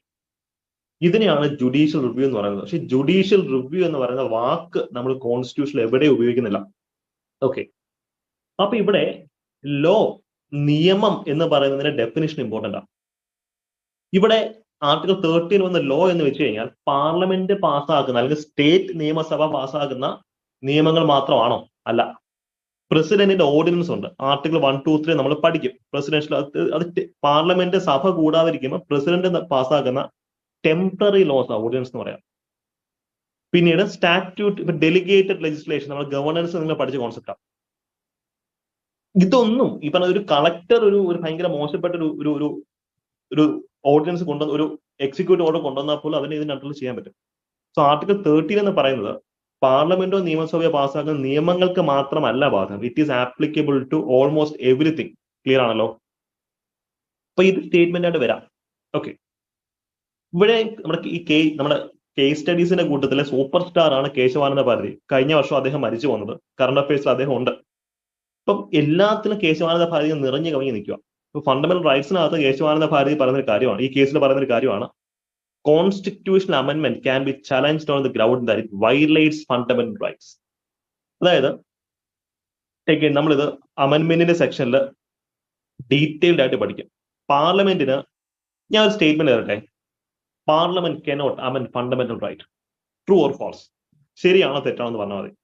Parliament cannot amend fundamental rights. False ആണ്. മിടുക്കൻ. യെസ് അഭിജിത്ത്, എല്ലാം ഫാൾസ് ആണ്. ബിക്കോസ് ഫണ്ടമെന്റൽ റൈറ്റ്സിനെ നെഗറ്റീവായിട്ട് അമെന്റ് ചെയ്യാൻ പറ്റത്തില്ലെന്നേ ഉള്ളൂ, പോസിറ്റീവായിട്ട് അമെന്റ് ചെയ്യാം ഫണ്ടമെന്റൽ റൈറ്റ്സിനെ, അല്ലെ? പോസിറ്റീവായിട്ട് ഫണ്ടമെന്റൽ റൈറ്റ്സ് നമുക്ക് അമെന്റ് ചെയ്യാൻ പറ്റും. അപ്പൊ ഇതിന്റെ ഒരു കോണ്ടെക്സ്റ്റ് അതാണ്. കേശവാനന്ദ ഭാരതി കേസിൽ പറയുന്നത് അതാണ്, ഫണ്ടമെന്റൽ റൈറ്റ്സിനെ നമ്മുടെ ബേസിക് സ്ട്രക്ചർ, കോൺസ്റ്റിറ്റ്യൂഷൻ ഏറ്റവും ബേസിക് ആയിട്ടുള്ള തത്വങ്ങളെ നെഗറ്റീവായിട്ട് ബാധിക്കുന്ന രീതിയിൽ അമെന്റ് ചെയ്യാൻ പറ്റത്തില്ലെന്ന് മാത്രമേ കേശവാനന്ദ ഭാരതി കേസിൽ പറയുന്നുള്ളൂ. അപ്പം ബേസിക് പ്രിൻസിപ്പിൾസ്, അതാണ് ബേസിക് സ്ട്രക്ചർ ഡോക്ട്രിൻ നമ്മൾ പഠിക്കും. എക്സാക്ട്ലി അജീഷ്. അപ്പൊ ഇവിടെ ആർട്ടിക്കിൾ 13 എന്ന് പറയുന്നത്, അല്ലെങ്കിൽ article 13 declares that constitutional amendment എന്ന് പറയുന്ന ഒരു നിയമമല്ലെന്ന് പറയുന്നുണ്ട്. ഇതൊരു ക്യാച്ച് സ്റ്റേറ്റ്മെന്റ് ആണ്. ഒന്ന് ആലോചിച്ച് നോക്കിയേ. ലോ എന്ന് പറയുന്ന സാധനത്തിനകത്ത് എക്സിക്യൂട്ടീവ് ഓർഡേഴ്സ് വരും, ഡെലിഗേറ്റഡ് ലെജിസ്ലേഷൻസ് വരും, നിയമസഭയുടെ നിയമം വരും, പാർലമെന്റ് എല്ലാം വരും, അല്ലെ? എല്ലാം വരുന്നുണ്ട് അതിനകത്ത്. പക്ഷെ കോൺസ്റ്റിറ്റ്യൂഷൻ അമെന്റ്മെന്റ്, ഭരണഘടനാ ഭേദഗതി, ഇതിനണ്ടറിൽ വരുന്നില്ല. ഇതാണ് പൊളിറ്റിക് ടെക്നിക്കലായിട്ട് പഠിക്കണം എന്ന് പറയുന്നത്. ഞാൻ ഡൗട്ട് ചോദിച്ചോട്ടെ, കോൺസ്റ്റിറ്റ്യൂഷൻ അമെന്റ്മെന്റ് ലോ എന്നാ പറയുന്നത്, അല്ലെ? Constitution amendment law. അപ്പൊ കോൺസ്റ്റിറ്റ്യൂഷൻ അമെന്റ്മെന്റ് ലോ ഒരു ലോയെ അല്ല എന്നാണ് ആർട്ടിക്കിൾ 13 എന്ന് പറയുന്നത്. ഇതിന്റെ ക്യാച്ച് മനസ്സിലായോ? അപ്പൊ ഡിക്ഷണറി മാറ്റി വെച്ചിട്ട് പൊളിറ്റി പഠിക്കാതിരിക്കുക. ഡിക്ഷണറിയും പൊളിറ്റിയുമായിട്ട് നിങ്ങൾ ഉദ്ദേശിക്കുന്ന അർത്ഥത്തിലുള്ള ബന്ധമില്ല. ഇവിടെ പറയുന്നത് എന്താ? കോൺസ്റ്റിറ്റ്യൂഷൻ അമെന്റ്മെന്റ് ഒരു നിയമമേ അല്ല എന്നാണ് ആർട്ടിക്കിൾ 13 പറയുന്നത്. അപ്പൊ കോൺസ്റ്റിറ്റ്യൂഷൻ അമെന്റ്മെന്റ് ലോ, ഇപ്പൊ 103 കോൺസ്റ്റിറ്റ്യൂഷൻ അമെന്റ്മെന്റ് ലോ എന്ന് നമ്മൾ പറയുന്നത്, പക്ഷെ അത് നിയമമല്ല. അപ്പൊ അത് അങ്ങനെ തന്നെ പഠിക്കാം, ഒരു ഇത്ര പ്രിസൈസ് ആയിട്ട് തന്നെ പഠിച്ചു വയ്ക്കാം. പക്ഷേ 1973 ഒരു കോണ്ടെക്സ്റ്റ് ഉണ്ട്. കോൺസ്റ്റിറ്റ്യൂഷൻ അമെന്റ്മെന്റ് ഫണ്ടമെന്റൽ റൈറ്റ്സിന് വിരുദ്ധമാണെങ്കിൽ നമുക്ക് അതിനെ ചലഞ്ച് ചെയ്യാൻ പറ്റും. മനസ്സിലായില്ലേ? അത് നിയമമല്ല, സമ്മതിക്കുന്നു, നിയമമല്ലെന്ന് തന്നെ ഇരിക്കട്ടെ. പക്ഷെ അത് ഫണ്ടമെന്റൽ റൈറ്റ്സിന് എതിരായിട്ട് ആക്റ്റീവ് ആണ്, നമുക്ക് എന്ത് ചെയ്യാം? അതിനെ ചലഞ്ച് ചെയ്യാം, അതിനെ ജുഡീഷ്യൽ റിവ്യൂ യൂസ് ചെയ്ത് അതിനെ വെട്ടിക്കളയാം. Okay, yes, constitution has its own dictionary. Exactly. ആ ഡിക്ഷണറി ക്രിയേറ്റ് ചെയ്ത് ജുഡീഷ്യറിയാണ്. അതിനെപ്പറ്റി നമ്മൾ പഠിക്കും. ഭയങ്കര കോമഡിയാണ്. കോൺസ്റ്റിറ്റ്യൂഷനിൽ എക്സ് എന്ന് പറഞ്ഞിരിക്കുന്ന ഒരു സാധനം ജുഡീഷ്യൽ അത് എക്സ് അല്ല, വൈ ആണെന്ന് പറഞ്ഞാൽ അത് വൈ ആണ്, നമുക്ക് ആർഗ്യൂ ചെയ്തിട്ട് കാര്യമില്ല. ഒരു വാക്ക് ഞാൻ പറയാം. കൺകറൻസ് എന്നൊരു വാക്ക്, കൺസൾട്ടേഷൻ എന്നൊരു വാക്ക് കോൺസ്റ്റിറ്റ്യൂഷൻ അതുകൊണ്ട് സുപ്രീം കോടതി കൺസൾട്ടേഷൻ എന്നാണ് എഴുതി വെച്ചിരിക്കുന്നത്, സമ്മതിക്കുന്നു. ഇത് കൺസൾട്ടേഷൻ അല്ല, കൺകറൻസ് ആണെന്ന് സുപ്രീം കോടതി പറഞ്ഞാൽ പിന്നെ നമുക്ക് അപ്പീൽ ഇല്ല. Because they are the ultimate interpreters of constitution. Judicial discuss ചെയ്യുമ്പോൾ നമുക്ക് അതിനെപ്പറ്റി പറയാം. ഓക്കെ, അപ്പൊ ഫണ്ടമെന്റൽ റൈറ്റ്സിന്റെ ബ്രോഡ് കോണ്ടെക്സ്റ്റ് മനസ്സിലായി. നമ്മൾ ഇനി ഫണ്ടമെന്റൽ റൈറ്റ്സിന് ഓരോന്നിനെയും അരച്ച് കലക്കി പഠിക്കാൻ പോവാം. ഇവിടെ പഠിക്കുമ്പം ഞാൻ അഗൈൻ ഈ നോട്ടൊക്കെ നമ്മുടെ സിവിൽ സർവീസസിന്റെ നോട്ട്സ് ആണ്. ഞാൻ നോട്ട് തന്നു വിടും. നിങ്ങൾ PSCക്ക് ആവശ്യമുള്ള കാര്യങ്ങൾ മാത്രം ഇതിന്ന് പഠിച്ചെടുക്കാം. കാര്യം നിങ്ങളെ ആ ഒരു ലെവലിലേക്ക് ഉയർത്താനുള്ള മെയിൻ പർപ്പസ്. ഇതെല്ലാം ഒന്നും പഠിക്കേണ്ട കാര്യമില്ല. ഓക്കെ, സ്റ്റിൽ ഞാൻ തന്നങ്ങ് വിടുകയാണ്. കാര്യം KASഉം LSTS ഒക്കെ വരുന്നുണ്ട്. അപ്പൊ അതിനകത്ത് നിങ്ങൾക്ക് യൂസ്ഫുൾ ആവും. നമുക്ക് ഐശ്വര്യമായിട്ട് ആർട്ടിക്കിൾ 14 നിങ്ങൾക്ക് സ്റ്റാർട്ട് ചെയ്യാം. ആർട്ടിക്കിൾ 14 അല്ലെ? ആർട്ടിക്കിൾ 14 എന്ന് പറയുന്നത് എന്താ? Equality before law and equal protection of law. നമ്മൾ സ്ഥിരം പഠിക്കുന്നതാണ്. That state shall not deny to any person equality before the law or equal protection of law for religion, race, caste, sex, place of birth. ഇതിന്റെ ഒന്നും പേരിൽ എന്ത് ചെയ്യാൻ പാടില്ല. State ഇത് ഒരു വ്യക്തിക്ക് ഇക്വാലിറ്റി നിഷേധിക്കാൻ പാടില്ല, തുല്യത നിഷേധിക്കാൻ പാടില്ല. ഇത് ഇമ്പോർട്ടന്റ് ആണ്. ഇതിനകത്ത് പ്ലേസ് ഓഫ് റെസിഡൻസ് പറയുന്നുണ്ടോ? പ്ലേസ് ഓഫ് റെസിഡൻസ് പറയുന്നുണ്ടോ? നോ. ഇത് റിലീജിയൻ പറയുന്നു, റേസ് പറയുന്നു, caste, sex, place of birth ഒക്കെ പറയുന്നുണ്ട്. അപ്പം അതവിടെ ഇരിക്കട്ടെ. ഇപ്പൊ ഞാൻ നേരത്തെ പറഞ്ഞൊരു കാര്യമാണ്, ഫണ്ടമെന്റൽ റൈറ്റ്സ് നെഗറ്റീവ് ആകാം, പോസിറ്റീവ് ആകാം. ഇവിടെ ഇക്വാളിറ്റി ബിഫോർ ലോ എന്ന് പറയുന്നത് നെഗറ്റീവാണ്. ഈക്വൽ പ്രൊട്ടക്ഷൻ ഓഫ് ലോ എന്ന് പറയുന്നത് പോസിറ്റീവാണ്. ബിക്കോസ് ഇക്വാളിറ്റി ബിഫോർ ലോ ഇത് ഭയങ്കര ഒരു ടെക്നിക്കൽ ഏരിയയിലേക്ക് പോവാണ്. ജസ്റ്റ് അവരുടെ ടേസ്റ്റ് മാത്രം വാങ്ങിയിരിക്കും. നമുക്ക് ഇത്രയും ടെക്നിക്കലായിട്ട് ചോദിക്കത്തില്ല. AV ഡൈസി എന്ന് പറയുന്ന ഒരു ബ്രിട്ടീഷ് ജൂറിസ്റ്റ് ഉണ്ടായിരുന്നു. അദ്ദേഹം റൂൾ ഓഫ് ലോ എന്നൊരു കോൺസെപ്റ്റ് കൊണ്ടുവരുന്നത്. അതിന് അണ്ടർല ഇക്വാളിറ്റി ബിഫോർ ലോ വരുന്നത്. ഇക്വാളിറ്റി ബിഫോർ ലോ പറയുന്നത് ആർക്കും സ്പെഷ്യൽ, ഇത് നിങ്ങൾ ഡിക്ഷണറി അല്ലെങ്കിൽ ഗ്രാമാറ്റിക്കൽ മീനിങ് എടുക്കല്ലേ, ഇത് ടെക്നിക്കലായിട്ട് തന്നെ പഠിക്കുക. ഇക്വാളിറ്റി ബിഫോർ ലോ എന്ന് പറയുന്നത് ആർക്കും സ്പെഷ്യൽ പ്രിവിലേജ് ഇല്ല എന്ന് പറയുന്ന സാധനം. ആർക്കും സ്പെഷ്യൽ പ്രിവിലേജ് ഇല്ല. എല്ലാവരും നിയമത്തിന് മുമ്പിൽ ഈക്വൽ ആണ്. ആരും നിയമത്തിന് മുകളിലല്ല. ഈ 3 കാര്യങ്ങളാണ് ഇക്വാളിറ്റി ബിഫോർ ലോയിൽ പറയുന്നത്. അപ്പൊ ഇക്വാളിറ്റി ബിഫോർ ലോയിൽ പറഞ്ഞു വെക്കുന്നത് എന്താ? ഇല്ല ഇല്ല അല്ല അല്ല അല്ലെ? അത് നെഗറ്റീവാണ്. അതുകൊണ്ടാണ് നെഗറ്റീവ് എന്ന് വെച്ച് കഴിഞ്ഞാൽ മോശം എന്നുള്ള മീനിങ് അല്ല, ഒരു റെസ്ട്രിക്ഷൻ ഇംപ്ലിമെന്റ് ചെയ്യുന്നുള്ള മീനിങ്. മനസ്സിലായല്ലോ? അതാണ് ഡിക്ഷണറി മാറ്റി വയ്ക്കുക. മോശം എന്നുള്ള മീനിങ് ഇവിടെ ഇല്ല, ഒരു റെസ്ട്രിക്ഷൻ ഇമ്പോസ് ചെയ്യുന്നു. സോ ഇക്വാളിറ്റി ബിഫോർ ലോ എന്ന് പറയുമ്പോൾ ആർക്കും സ്പെഷ്യൽ ആയിട്ടുള്ള ആനുകൂല്യങ്ങളില്ല. എല്ലാവരും നിയമത്തിന് മുമ്പിൽ ഒന്നാണ്. ആരും നിയമത്തിന് മുകളിലല്ല. ഇത്രയും കാര്യങ്ങളാണ് ഇക്വാളിറ്റി ബിഫോർ ലോയിൽ പറയുന്നത്.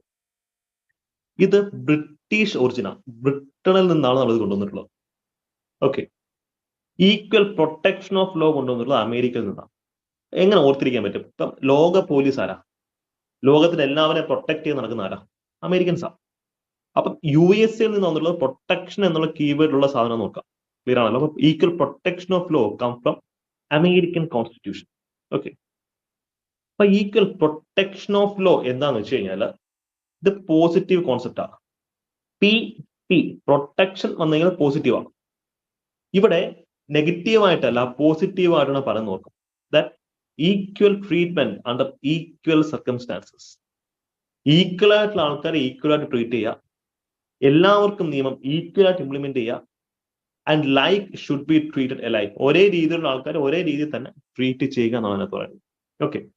Equal protection of law empower ചെയ്യുക, ഒരു കാര്യം ചെയ്യണമെന്നാണ് പറയുന്നത്. സി എഗെയിൻ നിങ്ങൾക്ക് കുറച്ച് ബുദ്ധിമുട്ടാണ് ഈ സെക്ഷൻ പഠിക്കാനായിട്ട്. ഇത് ജൂറിസ്പ്രുഡൻസിന്റെ പെർസ്പെക്റ്റീവ് ആണ് ചെയ്തത്. ഇത് നമ്മുടെ ജൂറിസ്പ്രുഡൻസ് ഉണ്ട്, ലോയെ പറ്റിയുള്ള സ്റ്റഡീസ് ഉണ്ട്, അതിനകത്തെ പെർസ്പെക്റ്റീവാ പോസിറ്റീവ് ആൻഡ് നെഗറ്റീവ് എന്ന് പറയുന്നത്. അതായത് പോസിറ്റീവ് നല്ലത്, നെഗറ്റീവ് മോശം എന്നുള്ള മീനിങ് അല്ല ഇവിടെ വരുന്നത്. ഇത് അങ്ങനെ തന്നെ ക്ലാസിഫൈ ചെയ്ത് വെച്ചിരിക്കുന്നതാണ്. ഈ ക്ലാസിഫിക്കേഷൻ അത്ര പെർഫെക്റ്റ് ഒന്നും അല്ല, നമ്മൾ ഇങ്ങനെ തന്നെ പഠിച്ചേ പറ്റുള്ളൂ. നെഗറ്റീവ് എന്ന് പറയുമ്പോൾ ഒരു സാധനം ചെയ്യരുത് എന്ന് പറയുന്നു.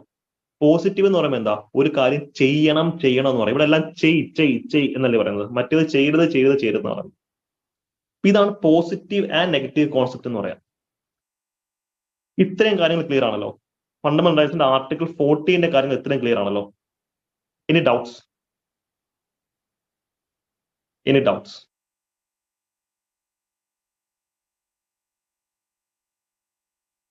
അഗെയിൻ ഇത് എക്സ്ട്രീംലി ടെക്നിക്കൽ ആയിട്ടുള്ള ഏരിയ ആണ്. റെക്കോർഡ് സെഷൻസ് കാണുക, ഡൗട്ട് ഉണ്ടെങ്കിൽ ഗ്രൂപ്പ് ചോദിക്കാം കേട്ടോ.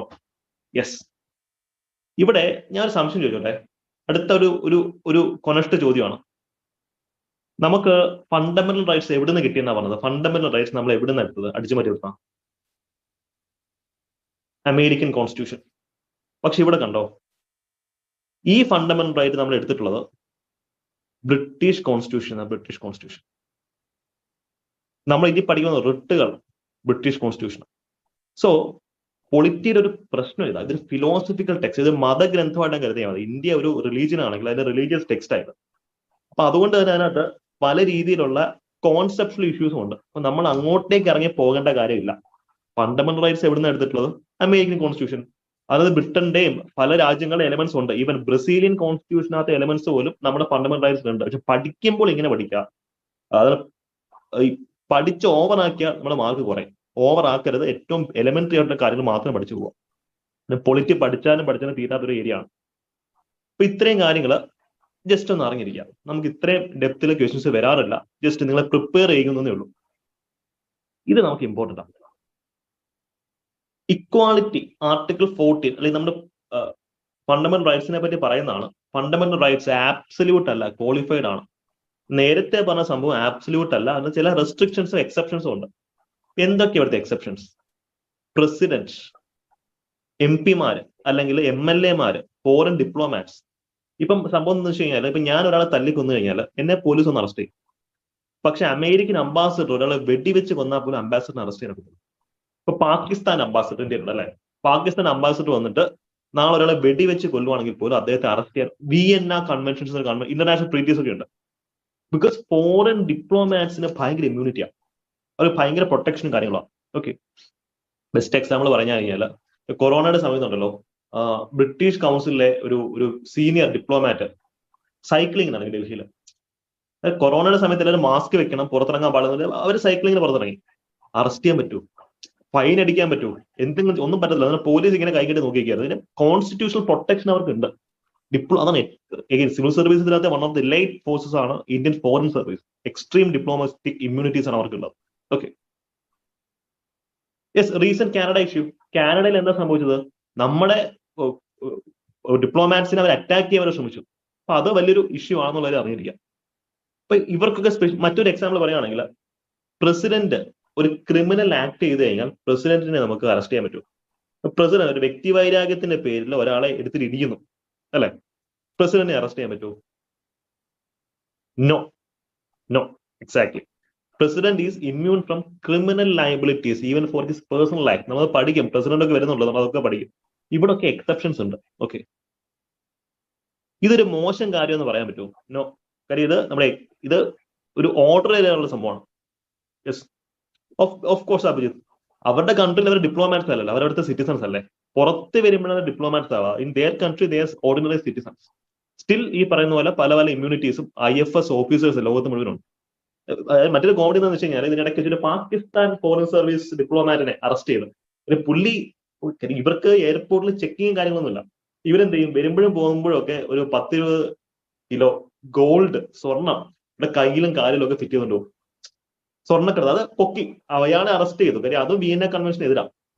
ഒരു കേരളത്തിലെ സ്വർണ്ണക്കടത്ത് കേസിനെ എതിർത്ത് അതും ഡിപ്ലോമാറ്റ്സിനെയാണ് യൂസ് ചെയ്യുന്നത്, അല്ലെ, ഈ സ്വർണ്ണം കടത്താൻ വേണ്ടിയിട്ട്.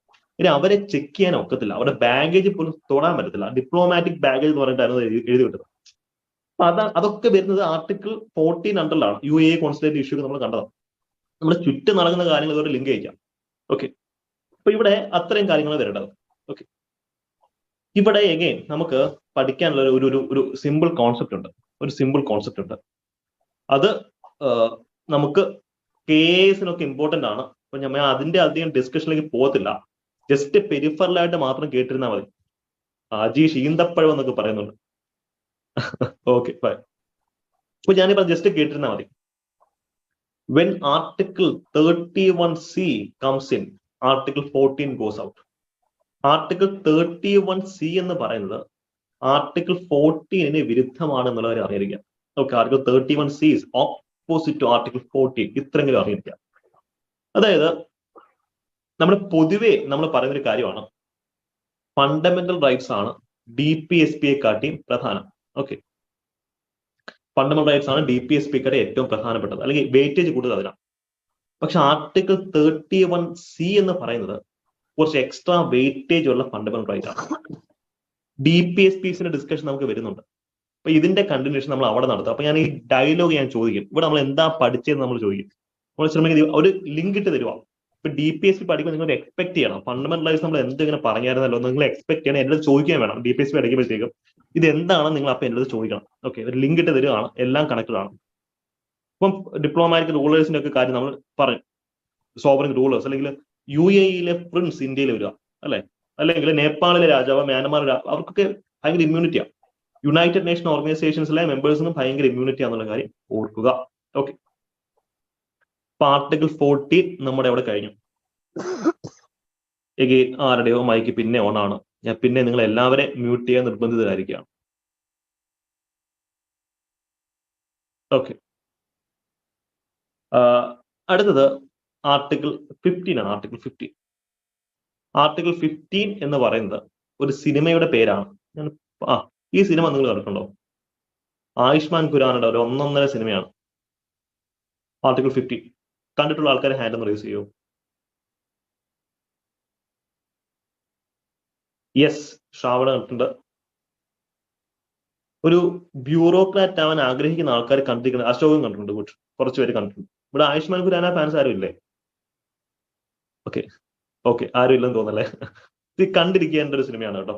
കാര്യം നമ്മൾ പൊതുവെ IPS അല്ലെങ്കിൽ പോലീസ് സിനിമാസ് എന്ന് വെച്ച് കഴിഞ്ഞാൽ തൻസിമോൾ, അഞ്ജലി, ഭയങ്കര ആക്ഷനാണ്. ആക്ഷൻ ഹീറോ ബിജു അല്ലെങ്കിൽ ഭരത് ചന്ദ്രൻ IPS ആണ്, IPS ലൈഫ് അങ്ങനല്ല. ഇതാണ് റിയൽ IPS ലൈഫ്.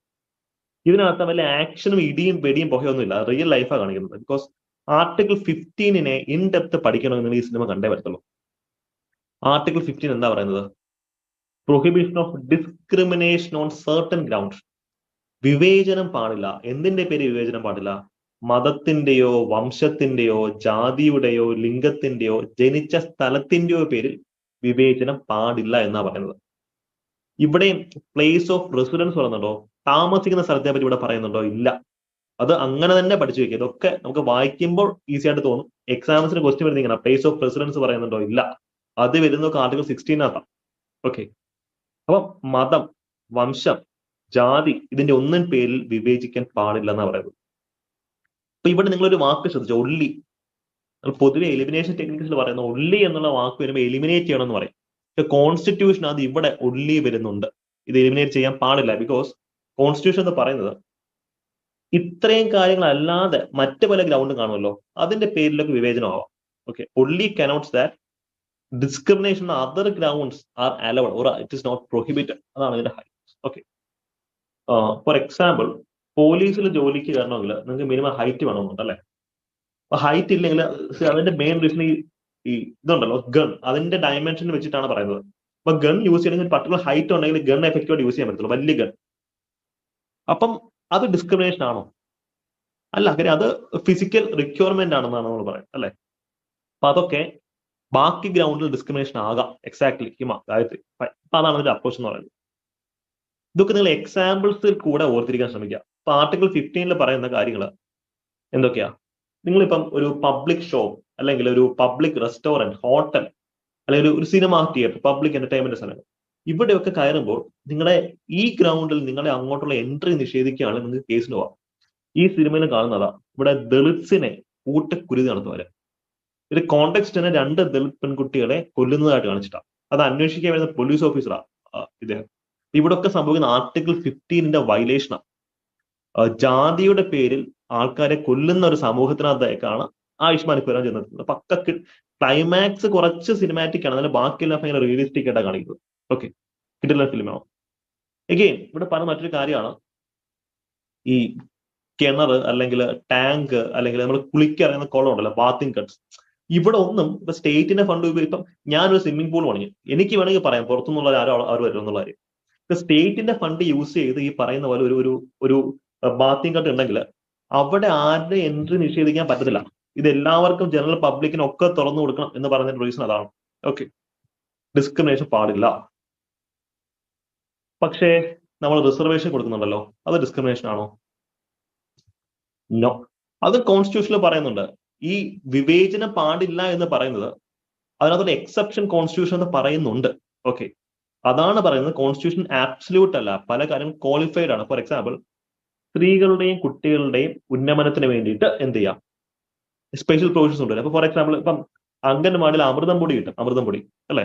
കൊച്ചു കുട്ടികളെ നറിഷ്മെന്റിന് വേണ്ടി സ്റ്റേറ്റ് ഫ്രീ ആയിട്ട് കൊടുക്കുന്നതാണ്. അപ്പൊ എനിക്ക് എന്ന് വഴക്കുണ്ടാക്കാൻ പറ്റും, അല്ല കൊച്ചു കൊച്ചിന് അമൃതം പൊടി കൊടുത്തു, എനിക്ക് അമൃതം പൊടി തന്നില്ല, എനിക്ക് വഴക്കുണ്ടാക്കാൻ പറ്റും? ഒന്ന് ആലോചിച്ച്. അപ്പൊ അതാണ് അതിന്റെ കോണ്ടെക്സ്റ്റ്. അല്ലെങ്കിൽ അവർക്ക് ഫ്രീ വാക്സിൻ കൊടുക്കുന്നത്, എനിക്ക് ഫ്രീ വാക്സിൻ വേണം, കുഞ്ഞാവയ്ക്ക് കൊടുത്തു എനിക്ക് വേണമെന്ന് പറയാൻ പറ്റും? നോ. അപ്പൊ അതിന്റെ കോണ്ടെക്സ്റ്റ് അതാണ്. Special provision for women. For example, panchayat raj ഇൻസ്റ്റിറ്റ്യൂഷൻസിൽ സ്ത്രീകൾക്ക് സീറ്റ് റിസർവ് ചെയ്തിട്ടുണ്ട്. അപ്പൊ അതിന്റെ പേരിൽ നമുക്ക് കാര്യം ഉണ്ടാക്കാൻ പറ്റും? ഇത് കോൺസ്റ്റിറ്റ്യൂഷൻ സാങ്ഷൻ ഉള്ള സംഭവമാണ് റിസർവേഷൻ. പിന്നീട് ഈ പറഞ്ഞ socially and educationally backward class അല്ലെങ്കിൽ ട്രൈബൽസ്, ഷെഡ്യൂൾഡ് കാസ്റ്റ്, ഇവർക്കൊക്കെ വേണ്ടി നമുക്ക് റിസർവേഷൻ കൊടുക്കാം, കുഴപ്പമില്ലെന്ന് പറയുന്നുണ്ട്. ഇത് ഗവൺമെന്റ് സർവീസിൽ മാത്രമല്ല, എഡ്യൂക്കേഷൻ ഇൻസ്റ്റിറ്റ്യൂഷൻസിലുള്ള വിദ്യാഭ്യാസ സ്ഥാപനങ്ങൾ പ്രൈവറ്റ് ആണെങ്കിൽ പോലും ഫീ കൺസെഷനും റിസർവേഷനും ഒക്കെ കൊടുക്കാന്ന് പറയുന്നുണ്ട്. മാത്രമല്ല ഷെഡ്യൂൾഡ് കാസ്റ്റ്, ട്രൈബ്സ് എല്ലാവർക്കും ഈ രീതിയിൽ കാര്യങ്ങൾ കൊടുക്കാം. ഇപ്പൊ റീസെന്റ് ആയിട്ട് വന്ന സംഭവം എന്താ? എക്കണോമിക്കലി ബാക്ക്വേർഡ് സെഷൻ, അവർക്കും 10% സീറ്റ് റിസർവ്. സാമ്പത്തികമായിട്ട് നേരത്തെ സാമൂഹികമായിട്ട് പിന്നോക്കാവസ്ഥയുള്ള ആൾക്കാരാണ്, ഇവിടെ സാമ്പത്തികമായിട്ട് പിന്നോക്കാവസ്ഥ. EWS എക്സാക്ട്ലി നമ്മുടെ കോഴ്സസ് ഞാൻ പറയുന്നൊരു കാര്യമാണ്. EWS നമ്മുടെ കോഴ്സസിൽ റിസർവേഷൻ ഉണ്ട്. ഈ പറഞ്ഞ പോലെ സാമ്പത്തികമായിട്ട് ബാക്ക്വേർഡ് നിൽക്കുന്ന ആൾക്കാർക്ക് നമ്മൾ എല്ലാ കോഴ്സസിലും സീറ്റുകൾ റിസർവ് ചെയ്തിട്ടുണ്ട്. പൊളിറ്റിയുടെ സീറ്റുകൾ 2-3 ഇപ്പോഴും ബാക്കിയുണ്ട്. നിങ്ങൾക്ക് അടുത്ത പരിചയമുള്ള ആൾക്കാരുണ്ടെങ്കിൽ അവരെ പറയാം, നിങ്ങൾക്ക് പ്രയോറിറ്റി കൊടുക്കുന്ന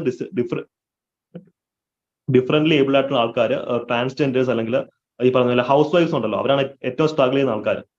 ഇൻകം സോഴ്സ് കുറവായിരിക്കും, അവർക്കൊക്കെ നമുക്ക് സീറ്റ് കൊടുക്കാവുന്നതാണ്. പേഴ്സണൽ റെക്കമെൻഡേഷൻ ഉണ്ടെങ്കിൽ നിങ്ങൾക്ക് ഗ്രൂപ്പിൽ പറയാവുന്നതാണ് കേട്ടോ. ഓക്കെ.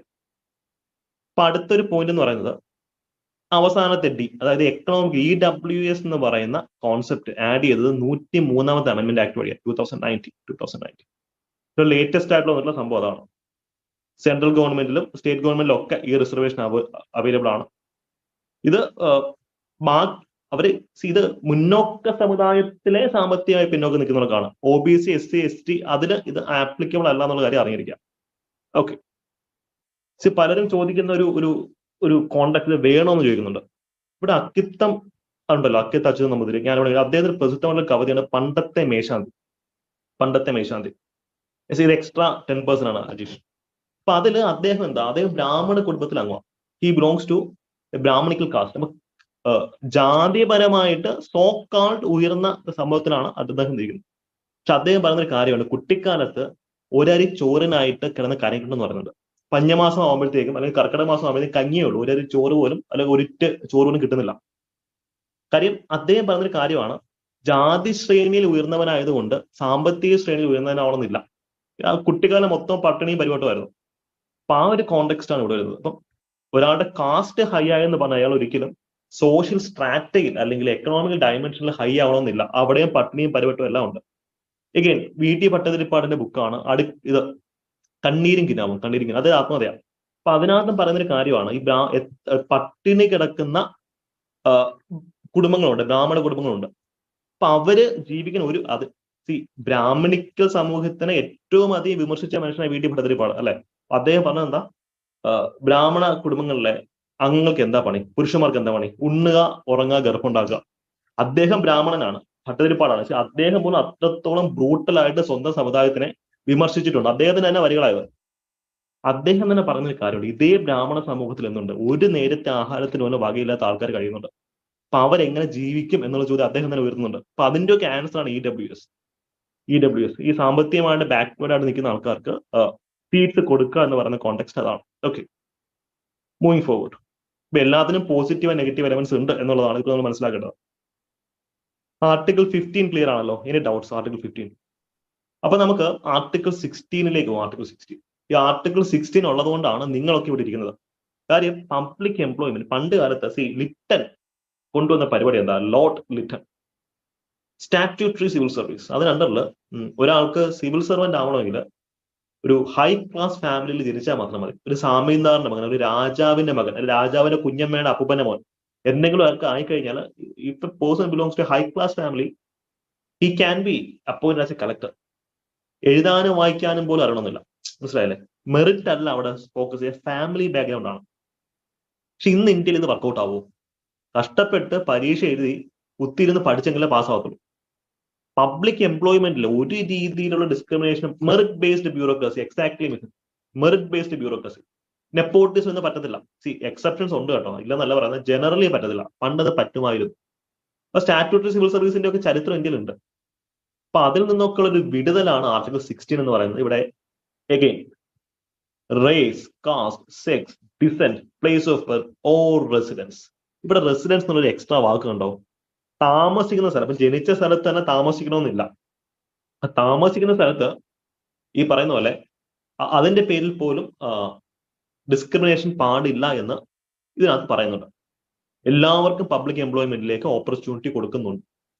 അപ്പൊ ഇവിടെ നമ്മൾ ഈ പറഞ്ഞ പോലെ റിസർവേഷൻ ഉണ്ട്, ഇവിടെ എക്സെപ്ഷൻസ് ഉണ്ട്. എന്തൊക്കെയാ? ചില സ്ഥലത്ത്, ഇപ്പൊ ആന്ധ്രാപ്രദേശ് ആൻഡ് തെലങ്കാന ഇതുപോലുള്ള സ്ഥലത്ത് നമുക്ക് ഇപ്പൊ ഒരു ഡൗട്ട് വെച്ചിട്ട്, ഇപ്പം നിങ്ങളുടെ പഞ്ചായത്തിലെ ഒരു പഞ്ചായത്ത് സെക്രട്ടറി ആയിട്ട് ഒരു ബംഗാളി വന്നുള്ള അവസ്ഥ എന്തായിരിക്കും? ഡിസെന്റ് എക്സ്ട്രാ ആണ്. എക്സാക്ട്ലി. ഭാഷ അറിയാൻ പറ്റുമോ? ഇല്ല. അപ്പൊ ചില സംഭവങ്ങൾക്ക് ഭാഷ ഇമ്പോർട്ടന്റ് ആണ്. അതുകൊണ്ടാണ് കേരള PSCയിലെ എല്ലാ എക്സാംസിലും മലയാളം 10 മാർക്കിന് കൊടുക്കുന്നുണ്ട്. മലയാളം 10 മാർക്ക് മലയാളം അറിയാവുന്നവനെ കേരള PSC ചെയ്യത്തുള്ളൂ. പറഞ്ഞൊരു അപ്രോച്ച്. മലയാളത്തിൽ കോൺഫിഡൻസ് ആൾക്കാർ അത് ചെയ്യത്തുള്ളൂ. അപ്പം ചില എക്സ്ട്രാ കണ്ടീഷൻസിൽ ആന്ധ്രാപ്രദേശ് ആൻഡ് തെലങ്കാന പോലുള്ള സ്ഥലത്ത് പ്ലേസ് ഓഫ് റെസിഡൻസ് ഒരു കണ്ടീഷൻ. അപ്പൊ ഞാൻ 2-3 കാര്യങ്ങൾ കൺസോൾഡേറ്റ് ചെയ്ത് പറയാൻ ശ്രദ്ധിച്ചിരിക്കാം. ഇതാണ് കോൺസ്റ്റിറ്റ്യൂഷൻ ഒരു പ്രശ്നം. ആർട്ടിക്കിൾ 16 LD കന്നഡ തമിഴ് എല്ലാം ഉണ്ട്. പക്ഷെ തമിഴ്നാട്ടിൽ അതില്ല കേട്ടോ. തമിഴ്നാട്ടിലെ മലയാളം മാത്രം പറഞ്ഞിട്ട് പരീക്ഷ പാസ്സാകാൻ ഒക്കത്തില്ല. അവിടെ ഇത് കൊടുക്കുന്നില്ല. പക്ഷെ നമ്മൾ അവർക്ക് ഫെസിലിറ്റി കൊടുക്കുന്നുണ്ട്, അവരെ നമുക്ക് ആ ഒരു ഫെസിലിറ്റി തരുന്നില്ല. ഓക്കെ, ഞാൻ ഒരു 2 കാര്യങ്ങൾ കൺസോൾട്ടേറ്റ് ചെയ്ത് പറയാം, എന്റെ കൂടെ ഇരിക്കാം. ഓക്കെ, ഇവിടെ ആർട്ടിക്കിൾ 16 എന്ന് പറഞ്ഞ എന്താ? പ്ലേസ് ഓഫ് റെസിഡൻസിന്റെ പേരിൽ ഡിസ്ക്രിമിനേഷൻ പാടില്ല എന്നാ പറയുന്നത്. പക്ഷേ ആന്ധ്രാപ്രദേശ്, തെലങ്കാന പോലുള്ള സ്ഥലത്ത് പ്ലേസ് ഓഫ് റെസിഡൻസ് ഒരു ക്രൈറ്റീരിയ ആയിട്ട് പറയുന്നുണ്ട്. അത് ഗവൺമെന്റ് സർവീസ്, പഞ്ചായത്തുകളിലൊക്കെ ജോലി കിട്ടണമെങ്കിൽ ഈ പറയുന്ന പോലെ പ്ലേസ് ഓഫ് റെസിഡൻസ് ഇവിടെ ക്രൈറ്റീരിയ ആണ്. മനസ്സിലായല്ലോ? ഇതൊരു എക്സെപ്ഷനാണ്. ഇവിടെ പറ്റില്ല എന്ന് പറയുന്നു, ഇവിടെ പറ്റും എന്നാണ് പറയുന്നത്. 2 പ്രസ്താവനകൾ മ്യൂച്വലി കോൺട്രഡിക്ടറി ആയിട്ട് തോന്നുന്നെങ്കിലും രണ്ടും കറക്റ്റാ. ഇവിടെ പറ്റില്ല എന്ന് പറഞ്ഞു, ഇവിടെ പറ്റും എന്ന് പറയുന്നു. ഓക്കെ, അപ്പൊ ആന്ധ്രാപ്രദേശിലും തെലങ്കാനയിലും ഇങ്ങനെ ഒരു പണ്ട് തമിഴ്നാട്ടിലുണ്ടായിരുന്നു കേട്ടോ. ഞാൻ പറഞ്ഞൊരു കാര്യമാണ്, നിങ്ങൾക്ക് കുറച്ചും കൂടെ വർക്ക് ചെയ്യുന്നുണ്ടെങ്കിൽ നിങ്ങൾക്ക് തമിഴ്നാട് സിവിൽ സർവീസ് എക്സാം എഴുതാം. അവിടെ DYSP റാങ്കിലും സബ് കളക്ടർ റാങ്കിലൊക്കെ ഡയറക്റ്റ് റിക്രൂട്ട്മെന്റ് ആണ്. മലയാളികൾക്ക് അതുപോയി എഴുതാം. സർവീസിൽ കയറി ഒരു വർഷത്തിനകം നിങ്ങൾ തമിഴ് ഭാഷ പഠിച്ചാൽ മതി. ഓക്കെ, അത് വലിയൊരു ഫെസിലിറ്റി ആണ്. നിങ്ങൾക്ക് ഈ സിലബസ് എല്ലാം സിമിലറാ. ഇതേ പൊളിറ്റി സിലബസ് ആണ് അവിടെ വരിക. അവിടെ പോകുമ്പോഴത്തേക്കും തമിഴ് ഹിസ്റ്ററി അല്ലെങ്കിൽ തമിഴ് ലിറ്ററേച്ചറിനെ പറ്റി ഒന്ന് പഠിക്കണമെന്നേ ഉള്ളൂ കേട്ടോ. അല്ലെങ്കിൽ നിങ്ങൾക്ക് ഭയങ്കര വലിയ ഓപ്പർച്യൂണിറ്റീസ് ആണ് അവിടെ തുറന്നിട്ടിരിക്കുന്നത്. പല മലയാളികളും പോയി എഴുതാറുണ്ട്. തമിഴിൽ എക്സാം ഇല്ല, അതാണ് ഒരു ഹൈലൈറ്റ്. അത് ഇംഗ്ലീഷിൽ നിങ്ങൾക്ക് എക്സാം എഴുതാം. സർവീസിൽ കയറിയിട്ട് ജോലി കിട്ടിയിട്ട് 1 കൊല്ലത്തിനകം തമിഴ് എഴുതാനും വായിക്കാനും പഠിക്കണം. അത് പഠിക്കാൻ പറ്റും, കുഴപ്പമില്ല. വലിയ ഓപ്പർച്യൂണിറ്റീസ് ആണ് അവിടെ ഉള്ളത്. നിങ്ങൾ മാക്സിമം യൂട്ടിലൈസ് ചെയ്യാം. ഓക്കെ, ആന്ധ്രാപ്രദേശിലും തെലങ്കാനയിലെയും അവിടുത്തെ കോണ്ടെക്സ്റ്റ് അങ്ങനെ ആയതുകൊണ്ടാണ് അങ്ങനെ ഡിസിഷൻ അവിടെ എടുത്തിട്ടുള്ളത്. ഓക്കെ, യെസ്, അത് ഓപ്പർച്യൂണിറ്റീസ് ഇഷ്ടം പോലെ ഉണ്ട്, അതാണ് ഞാൻ പറയുന്നത്. ഓക്കെ, മറ്റൊരു കാര്യം എന്താ? ബാക്ക്വേർഡ് ക്ലാസ്സിലെ ആൾക്കാർക്ക് റിസർവേഷൻ കൊടുക്കാം അല്ലെ? മറ്റൊരു ഞാൻ ചോദിച്ചോട്ടെ, മറ്റൊരു ഡയമെൻഷൻ എന്ന് വെച്ച് കഴിഞ്ഞാൽ ദേവസ്വം ബോർഡുകൾ റൺ ചെയ്യുന്ന ആരാ? ദേവസ്വം ബോർഡ്സ് ഗവൺമെന്റാ.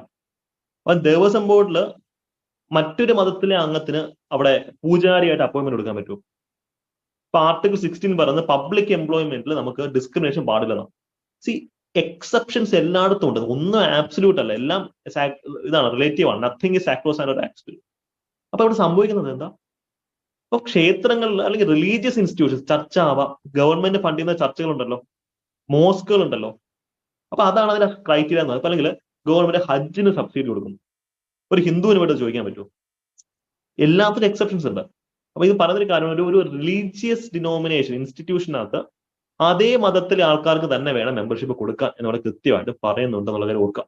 ഓക്കെ, മാത്രമല്ല ഈ പറഞ്ഞ പോലെ 10% എക്കണോമിക്കലി വൾണറബിൾ സെക്ഷൻ ഇവിടെയും കൊടുക്കുന്നു. സോ 103rd അമെന്റ്മെന്റ് ആക്ട് അമെന്റ് ചെയ്തത് ആർട്ടിക്കിൾ 14 15 കൂടെയാണ് എന്നുള്ള കാര്യം വേണം അറിഞ്ഞിരിക്കാൻ.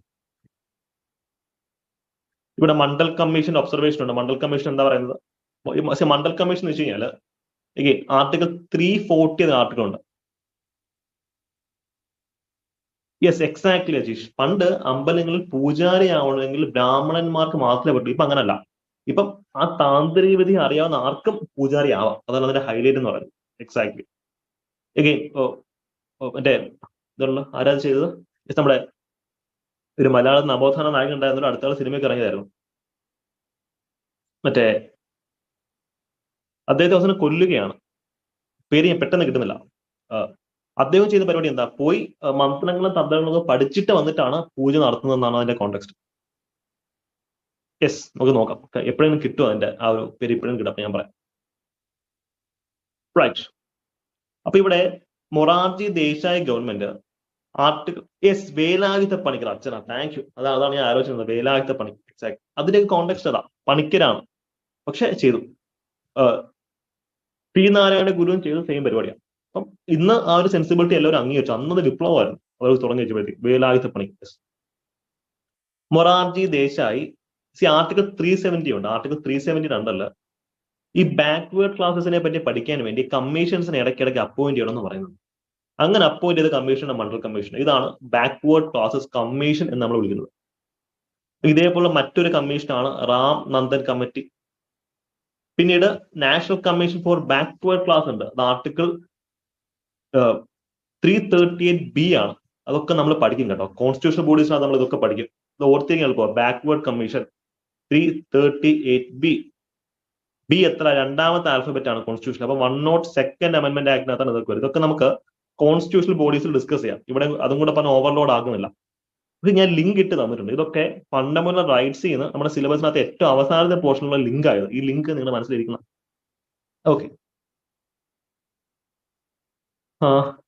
മറ്റൊരു ക്രൈറ്റീരിയ എന്താണെന്ന് വെച്ച് കഴിഞ്ഞാൽ ISROയിൽ റിസർവേഷൻ ഇല്ല അല്ലെ. ആലോചിക്കുക, ISROയിൽ സയന്റിസ്റ്റുകൾക്കിടയിൽ റിസർവേഷൻ എന്റെ അറിവിലില്ല.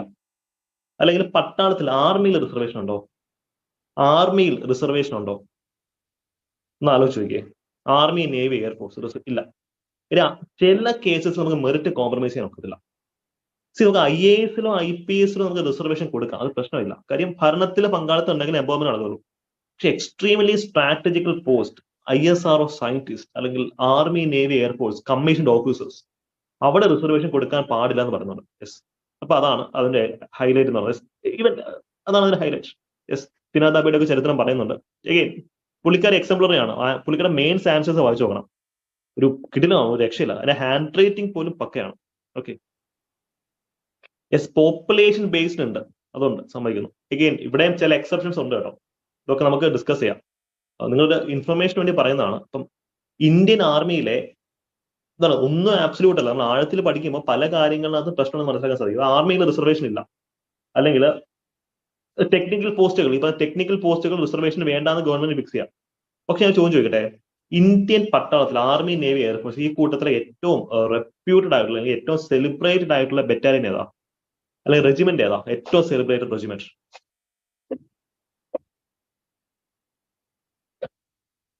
എയർഫോഴ്സ് ബ്രാഞ്ച് ഓഫ് മിലിറ്ററി അല്ലേ. ആർമി, നേവി ഞാൻ രജപുത്ത് റെജിമെന്റ് അല്ലെങ്കിൽ സിഖ് റെജിമെന്റ് എന്നൊക്കെ പറയാം. റെജിമെന്റ് ഏതാ? ഗൂർഖയൊക്കെ പിന്നീട് വരുന്ന, ഗൂർഖയേക്കാൾ മുമ്പ് അസാം റൈഫിൾസ് വരുന്നുണ്ട്. എന്നാ കേട്ടോ, പ്രസിഡന്റ്സ് ബോഡി ഗാർഡ്സാണ്. പ്രസിഡന്റ് ബോഡി ഗാർഡ്സ് എന്ന റെജിമെന്റ് ഉണ്ട്. ഇപ്പോഴും കുതിരപ്പട്ടോളം അവിടെ ഹാൻഡിൽ ചെയ്യാം. പ്രസിഡന്റ് അതൊരു ബോഡി ഗാർഡ്, അതൊരു റെജിമെന്റ് ആണ്, president's body guard. Entire armed ഫോഴ്സസിലെ ഏറ്റവും ഡെക്കറേറ്റഡ് റെജിമെന്റ് അതാണ്. പ്രസിഡന്റ് ഓഫ് ഇന്ത്യയുടെ ബോഡി ഗാർഡ്സ് ആണ് അവര്. രജപുത്തന്മാരും അല്ലെങ്കിൽ അസാം റൈഫിൾസും അങ്ങനെ താഴെ വരുന്നുള്ളൂ. The most celebrated regiment.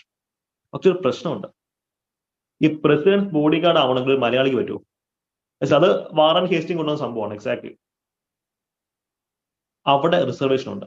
ഒരു രജപുത്തനോ അല്ലെങ്കിൽ ജാട്ട് വംശജനോ ഒക്കെ പ്രസിഡന്റ് ബോഡി ഗാർഡ് ആവാൻ പറ്റത്തുള്ളൂ. അവിടെ റേസ് ഇമ്പോർട്ടന്റ് ആണ്. റേസ്. ഒരു മലയാളിക്ക് പോയി ബ്ലാക്ക് കാറ്റ്സ് അല്ല കേട്ടോ, ബ്ലാക്ക് കാറ്റ്സ് ഡിഫറെന്റ് ആണ്. അത് NSG എന്ന് പറയും. അവിടെ ആർക്കും കഴിവുള്ള ആർക്കും ആവാം. സന്ദീപ് ഉണ്ണികൃഷ്ണൻ ബ്ലാക്ക് കാറ്റ് ആയിരുന്നു.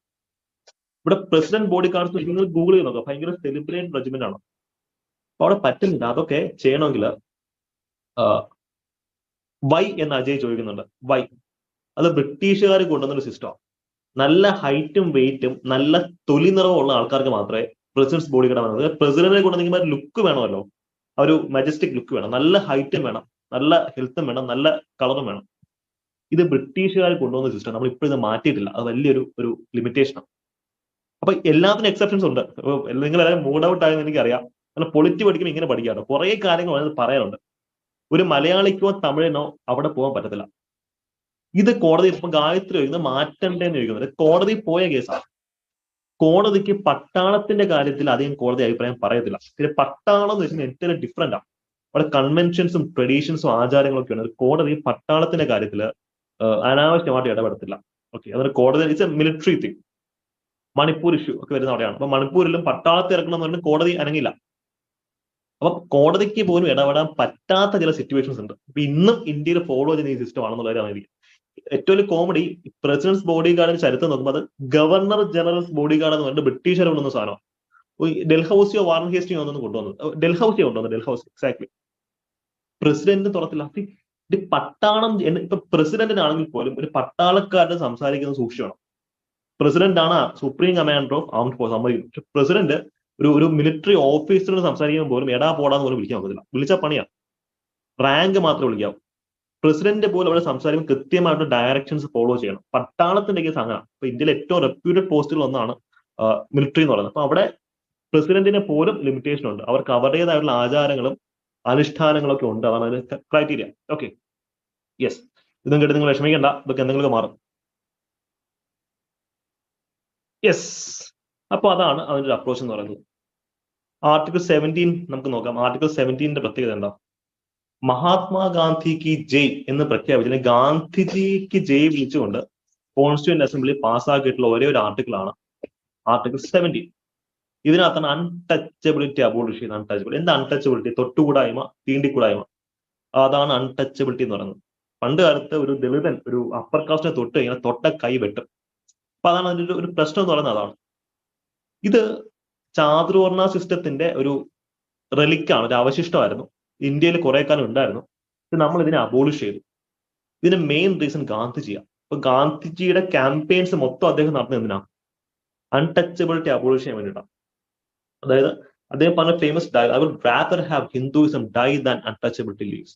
ഹിന്ദു റിലീജിയൻ മരിച്ചാൽ പോലും കുഴപ്പമില്ല, അൺടച്ചബിലിറ്റി ജീവിച്ചിരിക്കുന്ന അദ്ദേഹം പറയുന്നത്. ഹരിജൻ ക്യാമ്പയിൻസ്, അദ്ദേഹത്തിന് ഹരിജൻ ക്യാമ്പയിൻസിന് ഇമ്പോർട്ടൻസ് അതാണ്. അദ്ദേഹം എവിടെയാണ് ഹരിജൻ ക്യാമ്പയിൻസിന്റെ ന്യൂക്ലിയസ് എവിടെയായിരുന്നു? ഏത് ആശ്രമത്തിൽ കൂടെ ഗാന്ധിജി ഹരിജൻ ക്യാമ്പയിൻസ് പോപ്പുലറൈസ് ചെയ്തത്? ഏത് ആശ്രമോ? Previous question.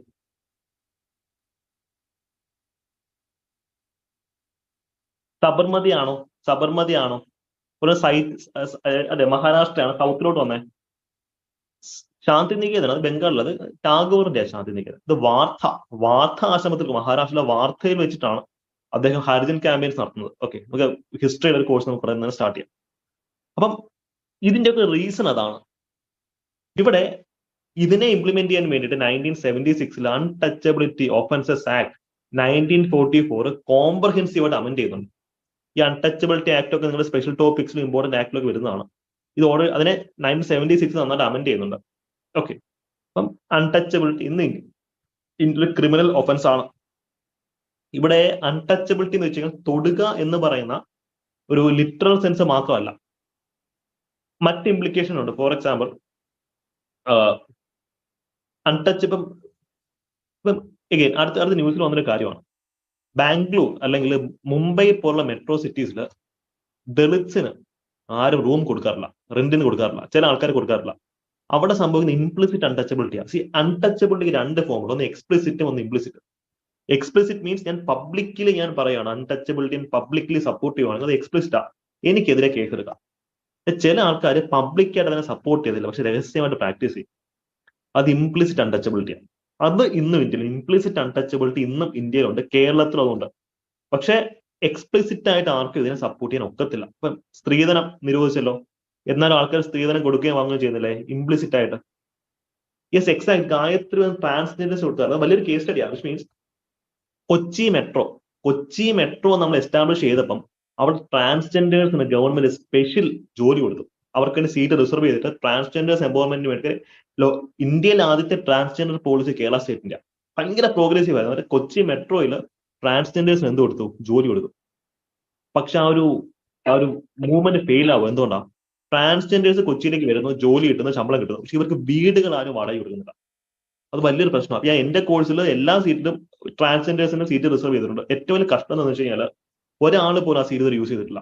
പിന്നെ അവർക്ക് പബ്ലിക് എംപ്ലോയ്മെന്റിലേക്ക് വരാൻ പോലും പറ്റിയിട്ടില്ല. ഇപ്പൊ നമ്മൾ ഏകദേശം 7-8 കോഴ്സ് കഴിഞ്ഞു. 7-8 കോഴ്സിൽ കഴിഞ്ഞു ഒരാൾ പോലും ട്രാൻസ്ജെൻഡർ സീറ്റിന്റെ റിക്വസ്റ്റ് തന്നിട്ടില്ല. വലിയൊരു വിഷമമുള്ള ഒരു കാര്യമാണ്. പിന്നെ അവരിപ്പോഴും ഈ കോഴ്സിലേക്ക് വരാൻ അല്ലെങ്കിൽ പബ്ലിക് എംപ്ലോയ്മെന്റ് എന്ന സംഭവം പോലും അവിടെ മനസ്സിലില്ല. ആ രീതിയിൽ അൺഎംപവേർഡ് ആണ് ഒരു കമ്മ്യൂണിറ്റി എന്ന് പറയുന്നത്. കൊച്ചി മെട്രോയുടെ ആ ഒരു സംഭവം ഫെയിൽ ആവാനുള്ള റീസൺ അതാണ്. അവർക്ക് ആരും വീട് വാടകയ്ക്ക് കൊടുക്കുന്നില്ല. അവർ കിട്ടിയ ജോലി ഉപേക്ഷിച്ച് അവർ തിരിച്ച് സ്വന്തം നാട്ടിലേക്ക് പോവുകയായിരുന്നു. വലിയൊരു പ്രശ്നമാണ് അതെന്ന് പറയുന്നത്. Exact. Abolition of untouchability again നിങ്ങളുടെ പരിചയത്തിൽ ആരെങ്കിലും ഉണ്ടെങ്കിൽ നിങ്ങൾക്ക് പേഴ്സണൽ റെക്കമെൻഡേഷൻ നടത്താം, നമുക്കത് കൊടുക്കാം. ഓക്കെ, യെസ്, കൊൽക്കത്തയിലെ പ്രശ്നം അതാണ്. ഇന്ത്യയിലെ മൊത്തത്തിലുള്ള ഇഷ്യൂ ആണിത്. ഓക്കെ, അവർ റിക്ഷാവാലാസ് ആയിട്ട് പോകാൻ ശ്രമിച്ചപ്പോൾ പോലും അവർക്ക് നടന്നിട്ടില്ല കൊൽക്കത്തയിലെ ഇഷ്യൂ. ഇവിടെ ആർട്ടിക്കിൾ 17 എന്ന് പറയുന്നത് ആ ഒരു context important. It's held that right under article 17 is available against private individuals. സ്വകാര്യ വ്യക്തികൾക്കെതിരായിട്ട് ഇത് ആപ്ലിക്കബിൾ ആണ്. ഓക്കെ, സ്റ്റേറ്റ് അതിനെതിരായിട്ട് ആക്ഷൻ എടുത്തേ വരത്തുള്ളൂ. അപ്പൊ ഞാൻ ഇത് പറഞ്ഞ ക്ലാസ് വൈൻഡപ്പ് ചെയ്യും. അതായത് നമ്മൾ ഫണ്ടമെന്റൽ റൈറ്റ്സ് പറഞ്ഞപ്പോഴത്തേക്കും ഒരു കാര്യം തുടക്കത്തിൽ നമ്മൾ പറഞ്ഞായിരുന്നു. എന്തായിരുന്നു? ചില ഫണ്ടമെന്റൽ റൈറ്റ്സ് പ്രൈവറ്റ് ഇൻഡിവിജ്വൽസിനെതിരായിട്ട് അവൈലബിൾ ആണ്. ചില ഫണ്ടമെന്റൽ റൈറ്റ്സ് എന്താ സ്റ്റേറ്റിനെതിരായിട്ട് മാത്രമേ അവൈലബിൾ. ഫോർ എക്സാമ്പിൾ ആർട്ടിക്കിൾ 14 എന്താ പറയുന്നത്? ഇക്വാളിറ്റി കൊടുക്കണം. ഞാനൊരു പ്രൈവറ്റ് കോർപ്പറേറ്റിൽ ഞാൻ വർക്ക് ചെയ്യുന്നിരിക്കട്ടെ, ഞാൻ നന്നായിട്ട് വർക്ക് ചെയ്യുന്നു. പക്ഷെ എന്റെ മുതലാളി എന്നേക്കാൾ ഫാസ്റ്റ് ട്രാക്ക് പ്രൊമോഷൻ അങ്ങേരുടെ ഒരു ഇഷ്ടക്കാരന് കൊടുക്കുവാണ്. എനിക്ക് കേസ് കൊടുക്കാൻ പറ്റുമോ? നോ, അത് പ്രൈവറ്റ് ഇൻഡിവിജ്വലിനെതിരെ വർക്കൗട്ട് ആകത്തില്ല.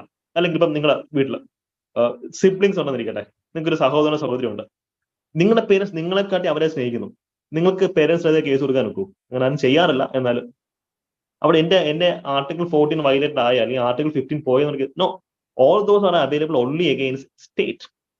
പക്ഷെ അൺടച്ചബിലിറ്റി അങ്ങനല്ല. വീട്ടിൽ കലാപം ഉണ്ടാക്കുമെന്ന് ഹിമ പറയുന്നുണ്ട്, അത് നമുക്ക് അതേ നടക്കുന്നില്ല. വീട്ടിൽ കലാപം ഉണ്ടാക്കും, യെസ്. പക്ഷെ കോടതി കയറ്റാൻ ഒക്കത്തില്ല. പക്ഷേ അൺടച്ചബിലിറ്റി പ്രാക്ടീസ്, ഞാനൊരു പ്രൈവറ്റ് വ്യക്തിയാണ്, ഞാൻ പ്രൈവറ്റ് ആണെങ്കിൽ പോലും ഞാൻ അൺടച്ചബിലിറ്റി പ്രാക്ടീസ് പറഞ്ഞാൽ എനിക്കെതിരെ കേസ് കൊടുക്കാൻ പറ്റും. ഇത് അവൈലബിൾ അഗെയിൻസ്റ്റ് പ്രൈവറ്റ് പാർട്ടീസ് ആണെന്നുള്ള കാര്യം അറിഞ്ഞിരിക്കും. ഓക്കെ.